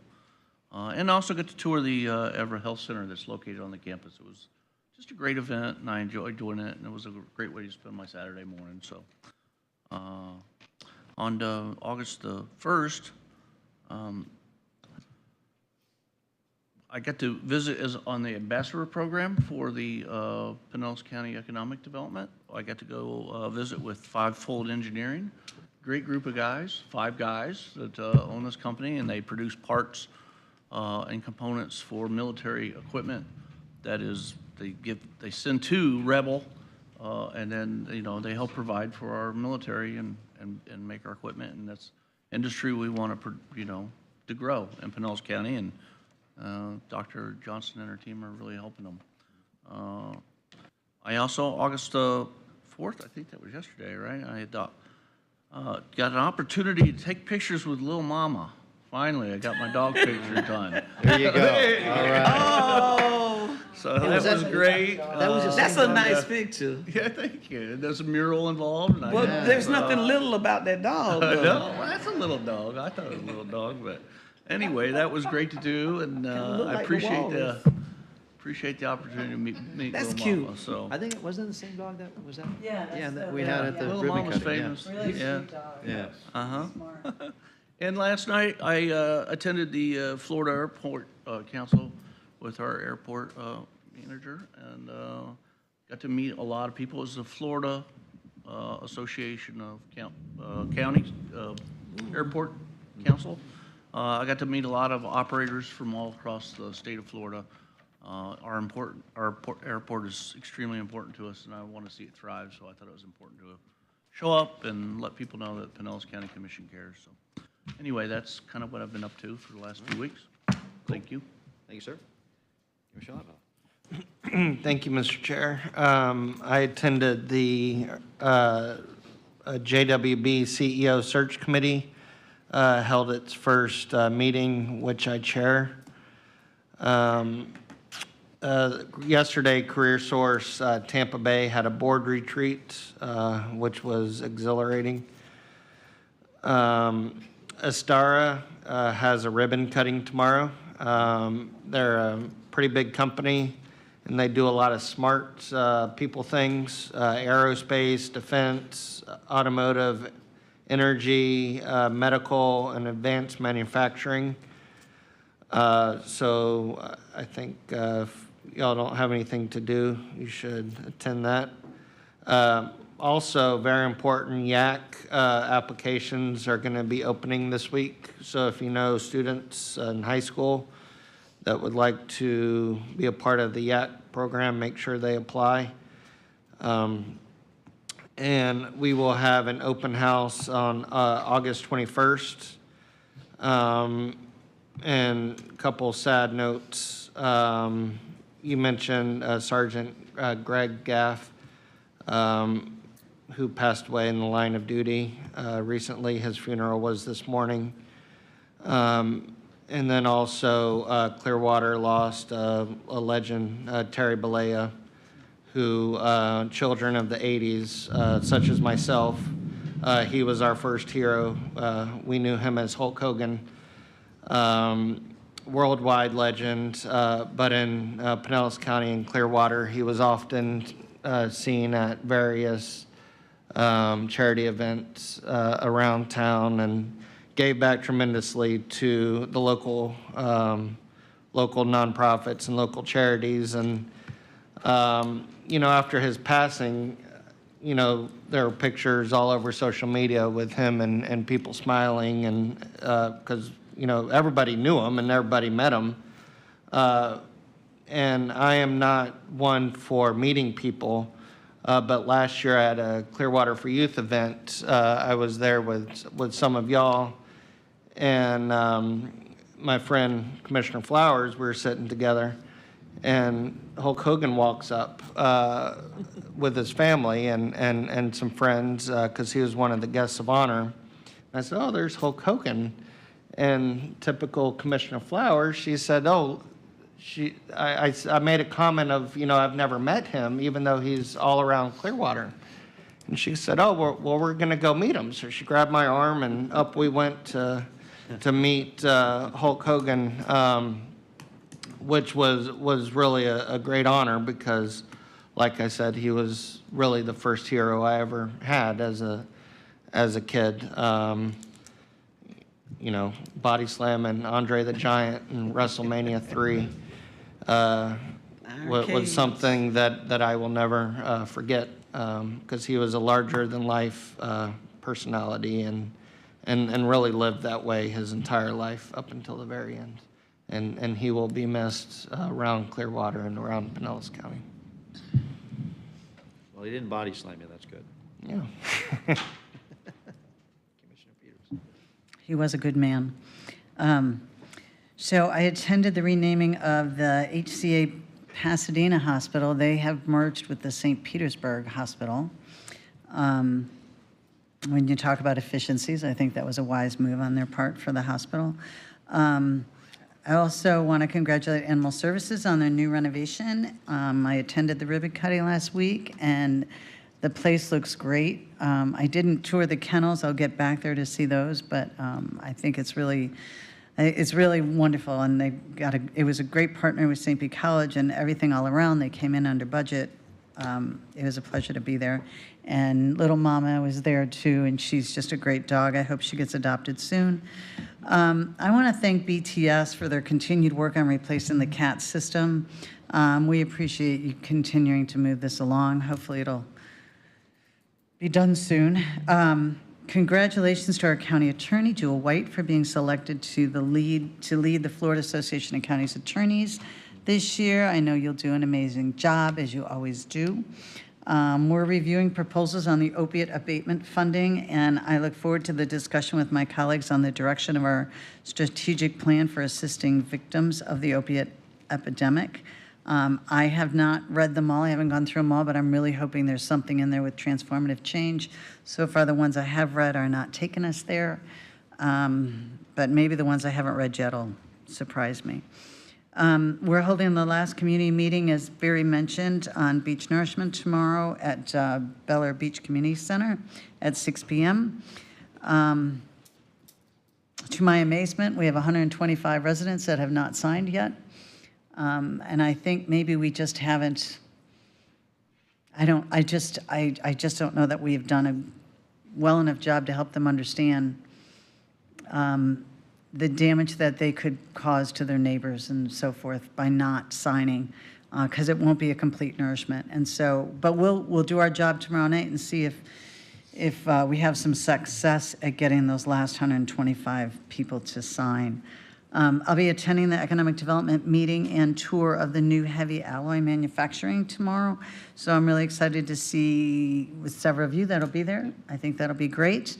And I've received feedback from changes to the EMS pre-authorization. Barry, you briefly mentioned it to me, but people are reaching out to me. And I really would like to talk about this in a workshop maybe. Some of the hospitals are taking a look to see if it's one patient that may have to be admitted, or if it's 8 patients a week or 10 patients a week.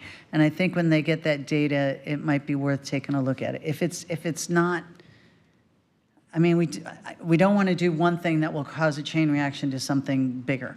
So I would love to have a discussion about it, whether that's you and me or with the group. But I think once they get their data together, then we'll have a clearer picture. Commissioner, we can do it however you want. First, this is not a new issue. This has been ongoing for several years, and they have had discussions in the groups, which the hospitals are part of. The question is, do you not process paperwork where people are eligible for reimbursement through insurance, or do you pass that cost and make our taxpayers pick it up because they don't want to do the paperwork? Either way, somebody's paying. And so that's really the issue. And so it's a process issue internal. And it results in, way over $1 million in cost. So they've been working on this issue, and now they're trying to implement that. I welcome the discussion. We can do it individually, or we can bring it to a workshop and have Jim Fogarty explain that.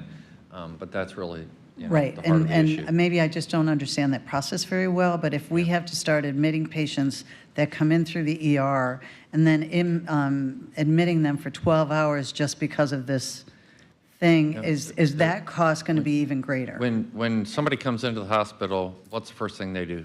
They get your insurance information. They do. They're going to get paid, right? Okay. When they're going to transport them, okay, if they don't process that insurance isn't paying us. So that means our taxpayers are paying for a transport that could have been reimbursed had they not processed that insurance. That's the issue. That's the heart of the issue. And so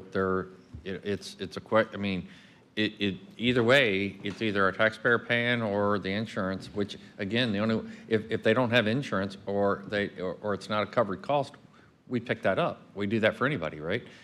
The question is how you're doing that. So I can however you want to do it, I can bring it in here. We can have that individually. I support the workshop on that because I had multiple hospitals reach out to me as well, and their problem is the 24-hour prior authorization. So they could get authorization, but then we're saying that you won't come and pick them up within 24 hours. So now they have to admit them, which admitting them then costs more staff, and then so I think I'll have Jim come in and explain it. How about that? Okay, thank you. I'd appreciate it. And that's all I have. Thanks. Thank you, Chair, and thank you, Commissioner Peters, for bringing that up. That was definitely something I heard not good things about, so thank you. I attended the Tierra Verde Bayway cleanup 2 weekends ago. I was also at several back-to-school fairs. I mean, there's a lot of back-to-school fairs and a lot of backpacks and medical services being provided, and so it's great to see EVRA, Junior League, a lot of, community partners come together and really make sure the kids are prepared to get back to school. Did a K-9 photo shoot at Fort DeSoto. front of the big flag. So not a flattering angle down, but you know, it's a cute dog, Foxy, and a nice flag. So yeah. I believe she was. Yeah. Yeah. She was cute. She was rescued from an abused home. So. Yeah, it was. Yeah. It really was. I also attended the noise abatement, workshop at Pi. Found that to be very interesting. And hands off to the airport team. I mean, they're doing great things with like geofencing around particular neighborhoods that have like high statistics of complaints. So if a plane does enter airspace at a height or at a certain time, it's automatically recorded without having to register a complaint. So it's interesting to see in some of these hotspot areas with the geofencing. So hats off to the team at Pi for doing everything they can to make sure there's as little as noise intrusion as possible. Attended a town hall with Representative Cross and Shore Acres. You had a new restaurant in Carillon, the Blue Halo, open up last week. Raising Cane's opened up yesterday in Tyrone, so if you want to go get some chicken tenders in St. Pete, go to Raising Cane's. Also, quick shout out to Doug for getting married last week. So congrats to Doug for getting married. Attended the 727 day. Sadly, the drone show did not go off, but the rescheduled date is October 18th at 8 p.m.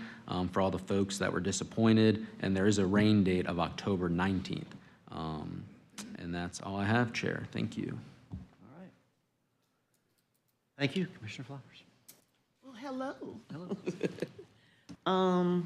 So I attended the St. Pete Youth Farm, which is on the backside of the Enoch Davis Center. If you haven't had a chance to go down there, please go take a visit. It gives our youth an opportunity to engage in agriculture, as well as other means of xeriscaping, and I think they even have a tilapia fish pond thing, but I had a chance to go down there and speak to the youth about leadership, how the government works. I took with me some of our documents to hand out, and they asked some really good questions. So hats off to Carla Bristol and all of the other volunteers that continue to make that a success. I attended the McCabe church anniversary brunch that was held at the Enoch Davis Center. And I don't want to tell a story because I believe they're over 100 years old, but I can't remember the exact date. But they will have a number of activities. I'm sure some of you will receive, well, all of you will receive invitations, so that if there are any that you would desire to attend, you certainly can. PERC is having a job fair in connection with a number of other nonprofits, like the Pinellas County Urban League, the City of St. Pete, who is not a nonprofit. But that will be at the Coliseum on tomorrow, and the time is from 10 to 3. So for anyone who is interested, or if you just want to pop in, please feel free to do so. Much like Commissioner Scher attending back-to-school events, the Junior League hosts the one at the Johnny Ruth Clark Health Center with Everett, and that's always a huge event. Parking was huge all over the place. So thank you so very much. I'm sure they appreciated seeing your face down there. The National Council for Negro Women had its book bag giveaway at the Council House, that's what we call it. But there were a number of other nonprofit entities all over the county. So no kids should have an issue with the backpack and school supplies, even though they have laptops now. But there were plenty of organizations, even up in Clearwater, all over, giving those things out. So hats off to the community groups that are stepping up to fill that void and that gap. Many of these organizations take what they have remaining and they donate them to schools in the community. So now the teachers are getting some of those supplies as well. So hats off to anyone who is participating in that. The Youth Development Foundation, which is the 501c3 portion of Alpha Kappa Alpha Sorority Incorporated, will be accepting applications for its youth leadership program. It takes in young ladies as well as young men. The men are called Pathfinders. So if anyone is interested, if you hear me and you're interested, please email my office and I will send you the link for that. It's no cost, but it is a very good program for youth to go through, and they are exposed to a number of things, to include college tours, tutoring, if they need assistance in areas to help them with their grades, and then certainly with scholarships and helping them to go on to technical trade schools or college, whichever is their choice. School starts on Monday, so just drive careful. Make sure you're looking out because it'll be chaotic and a lot of buses will be on the roadways. I had an opportunity to co-sponsor with the Woodson African American Museum as well as the NAACP on a community information session at Childs Park. I'm sorry, not in, at Childs Park. And again, it was just going over, number one, our school district did receive the unfreezing of $9 million. So that helped them out tremendously so that at the start of the year, they will not be looking at some of the cuts that they had perceived, but it gave Laura Hines, who's the chair, an opportunity to provide that information to people who may not have been able to attend the one that was held at the district. It was very well attended, so hats off to Laura Hines as the chair and to Kevin Hendrick, who is the superintendent. That was much appreciated, and I know the community appreciated getting that information. I have been appointed to serve on the ICG newly elected commissioner committee with the Florida Association of County. So if Commissioner Scher or Commissioner Nowicki, if you would like to see about attending that, if you're available, it's real nice just to get some of the information. I know sometimes you said you weren't sure about how things went or whatnot, so it's just a really good activity to participate in that helps you through the government structure, if you desire to do that. And I'll make sure both of you get information on that. It's up to you, but it's really, really good. Just to piggyback a little bit on what was being discussed regarding the Doge visit, I serve on a property tax committee with the Florida Association of Counties. We have, along with the leadership from FAC, have been in constant communication with the staff from Doge, really just trying to do exactly what Commissioner Latvala said. Be a support and share what it is that counties do.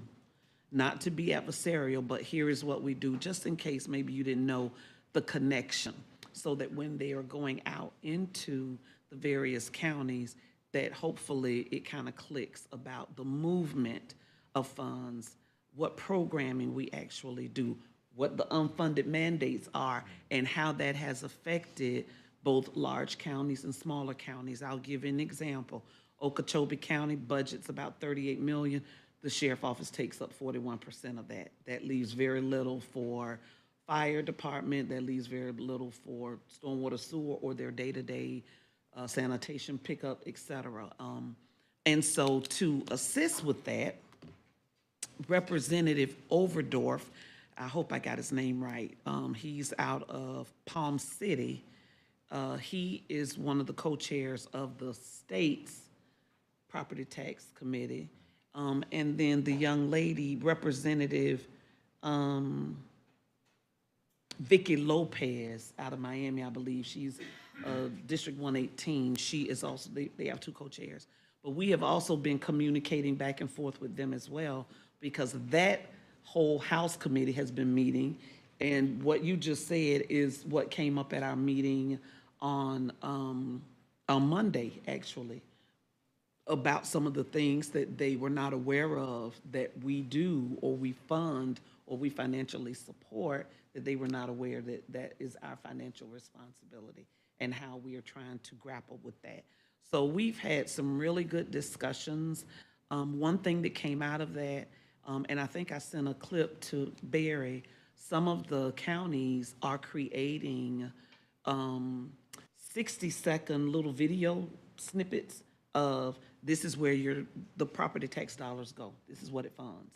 And then the Florida Association of County, we have a 3-minute one, but then we've broken the 3-minute one into 30-second snippets. So if you're only looking at stormwater, you're only concerned about sanitation, or you're only concerned about safety with your police and fire, then you could just go to those snippets. So I think I sent the link to Barry.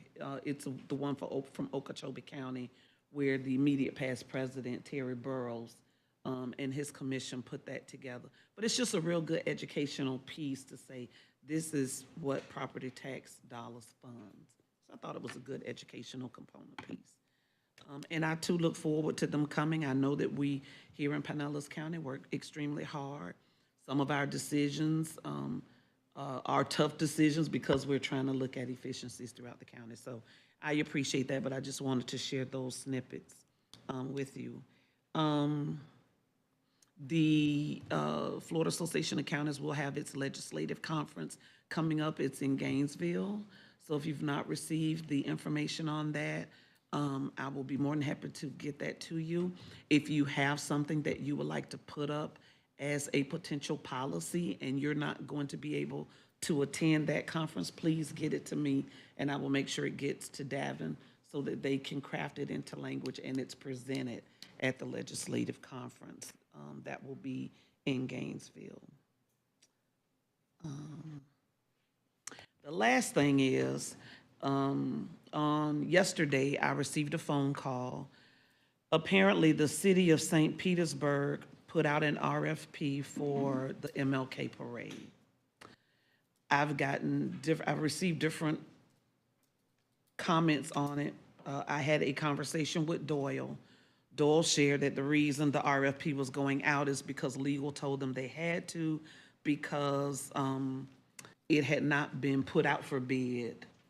And it had been a number of years, 4 or 5 years. I do know that you can do a contract for 5 years with 2 follow-up year renewals as long as things are going well, but nevertheless, they put it out for bid. There was a lot of back and forth. I got a lot of phone calls. I spoke to Toriano and his team as well. He was very saddened, but the RFP did go out. Toriano and his Dream Big committee did not submit an RFP. The organization that did submit, and I confirmed that this morning, was the Collard Green Festival. I believe they partnered with another vendor and they submitted that bid. The reason I'm sharing this is because we just approved at our last meeting the $65,000 from the TDC to go to the MLK Dream Big committee. That committee, if the council, city council votes on it on Thursday, this coming Thursday, which is when their meeting is, and it's gonna be a pretty interesting meeting. But the entity that had the highest score that did submit, and I believe there were only 4 applications, if memory serves me right, serves me correct. Those funds would not be, MLK Dream Big will not be the entity holding it. So if that's not the entity, you can't just turn around and give the dollars to another organization who did not submit. The Collard Green Festival is a nice event. It has grown. It started out being very small right in front of the Woodson Museum, and it has grown, and now it comes down 9th Avenue, hooks down 22nd Street, almost to about 4th Avenue. So it's grown. I don't know who on that board may have parade experience or whatever the case may be, but nevertheless, they're not the ones that apply for that $65,000. So whatever action needs to be taken, I guess Jewel could weigh in or whatever, but those dollars won't, MLK Dream Big won't be in charge of those dollars. That's the short of it. So I'm saddened because this parade started with Savelle Brown with the Southern Christian Leadership Conference back when it used to come down 9th Street and ended at Bartlett Park. He always had Bethune-Cookman and FAMU bands. It wasn't a huge parade. It grew over the years. He continued to run it until there were some questions with the city.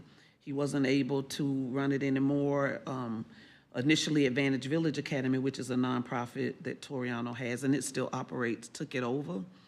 They took a beating the first year financially, but they took it over, and it has grown ever since then. And it is, and this is not me citing, this is news citing, the largest MLK event, parade rather. So I'm very saddened to see that happen because a lot of people, a lot of organizations have come together to make that program, and the parade, the Battle of the Bands, all of the things around it, to make it a success. And so much so that, you know, FAMU had come to us, they left us, and then they were like, nah, we don't want to go back to Tampa. They came back to us. And as a result of that, we had 5 other very large historically Black colleges and universities, as well as other colleges, to come and perform for the parade. So I'm very saddened on that, but I felt that since I had that information, I just got it yesterday, I felt like I had a responsibility to make sure that you guys knew because of the financial support that we just voted on. So putting that out there, next steps, whatever we need to do to, they haven't gotten the money, so it's not like we got to take it back from them, but it just has, you know. I'll inform Brian Lowak and we'll review it. Okay. So that's my sad news. To leave it on a happy note, I am thankful, so I will publicly say thank you to the new president of the National Association of Counties. I was reappointed to the CEWD, which deals with Community Economic Workforce Development. I was reappointed to that committee, and then I was appointed to chair the housing subcommittee piece of it, so I'm excited about that. And then I was appointed to the Large Urban Caucus Committee. So if you have any questions, concerns, comments, thoughts, ideas relative to how we can further affordable housing, affordable or attainable housing, please get that to me, and I will look forward to sharing that with my meetings. I know that was long, but thank you all for your patience and your time. I appreciate it. You're welcome. Thank you very much. Commissioner Eggers. Thank you, Commissioner. Appreciate that, all those updates. Just another quick comment about Sergeant Greg Graft. Obviously, condolences to his wife, 3 kids, 6 grandchildren, extended family and friends. I didn't connect the dots, but he was involved with the active assailant training and family reunification on last week. Obviously, the sheriff did a great job bringing everybody together for that event at Clearwater High School, and I think it was Plum Elementary. So both of those took place, the active assailant piece and then the family reunification. So thank you, Sheriff, for that. You know, but on the way there, I guess one of the trucks that was supposed to participate in that event had an accident. Obviously, Sergeant Greg Graft passed away, I think, in and around that event. So things happened on the fly, but just again, condolences to the family and a thanks to the sheriff for a really good event and really well done. But you could see the intensity of the officers involved in responding. And I made a comment to somebody, I said, but you know, that adrenaline's not high like it would be normally. And they said, all of their bosses and their bosses' bosses and their bosses' bosses are watching, so trust me, their adrenaline is high anyway. So it was really well done, but you could see each of them doing their best to make it a very successful event. And I'm sure many, many lessons learned from that day. So Sergeant Greg Graft being a part of that and making sure that those efforts in the future are good ones. And you know, successful when they happen, minimizing casualties and all of that. So you all mentioned backpacks. They're having blessing of the backpacks at St. Andrew's Presbyterian in Dunedin, 9:30 this Sunday. So if you're so inclined, you want to have your backpacks. And they said teachers' briefcases too are welcome to be blessed as well. So you're all welcome to come to St. Andrew's at 9:30 a.m. on Sunday to get those done. Just a few items. Chicken Salad Chicks reopening in Palm Harbor. Just a great event, just beautiful. And they had a grand opening in Clearwater, Commissioner Latvala. So, it's actually, today. And it's actually the biggest one that they have. So it's going to be amazing. Is that where you're going immediately following this meeting? Actually, In full disclosure, and I forgot to mention this because I didn't want there to be a big line, but it opens today, and my wife did ask me if I wanted to have it for dinner tonight. So. It's going to be a very popular place. I had a chance to meet with Bob Fortner from the Palm Harbor Museum to discuss recent successes there, but also long-term financial stability. I know I'm going to be meeting with staff to talk a little bit more about that, but clearly that's an important aspect. It kind of comes under different umbrellas within the county, including Heritage Village, but I just think there needs to be some discussion about that long-term financial stability of that organization. Let's see, Ridgemore Boulevard Bridge Community Meeting. I want to thank Kelly and Tom Washburn and FDOT. I think they did a nice job of laying out alternatives for the community, all with the caveat that it's going to be a painful process anyway. No matter which way we go, no matter what we try to set up and try to anticipate, it's going to be tough. But I think we at least got a lot of good input. They could actually vote that night on their preferred way. So I really commend FDOT, but more importantly, Kelly and Tom from our Public Works group did a great job. I went up to AmSkill's Pasco County Utilities internship graduation. Tampa Bay Water was in the house too, and both of those organizations teaming up with AmSkills to get folks interested in working a career in utilities. There was probably 12 that were graduating. A couple were already working with Pasco County Utilities. I just thought it was a great effort teaming up with AmSkills, which is doing a remarkable job at expanding their footprint all over the Tampa Bay region. I know they would like to do a little bit more with Pinellas County, and we'll probably have some discussion on that in the months ahead. Let's see. Also was at the ribbon cutting for the Vet Center. Thank Rep. Cheney, and our chair gave her the key to the county, which I thought was really cool. But her efforts to help that center along, and looking forward to a tour there. I think the kennel expansion's coming up soon, and who knew that reggae music was the music of calming influence on dogs? I mean, it didn't know that. Of all the music, they did research and found out that reggae music was #1. And I know the chair was disappointed because you are I prefer blues. Blues. Yeah, it was down the list. But we're trying to calm dogs, not you. But anyway, it was really good. It was a great event. Well, there's some pictures there. Up with your dog there, Commissioner. That's right. You did get adopted. Shear. Yeah. Did. Yay! Got adopted. Good job, Commissioner Shear.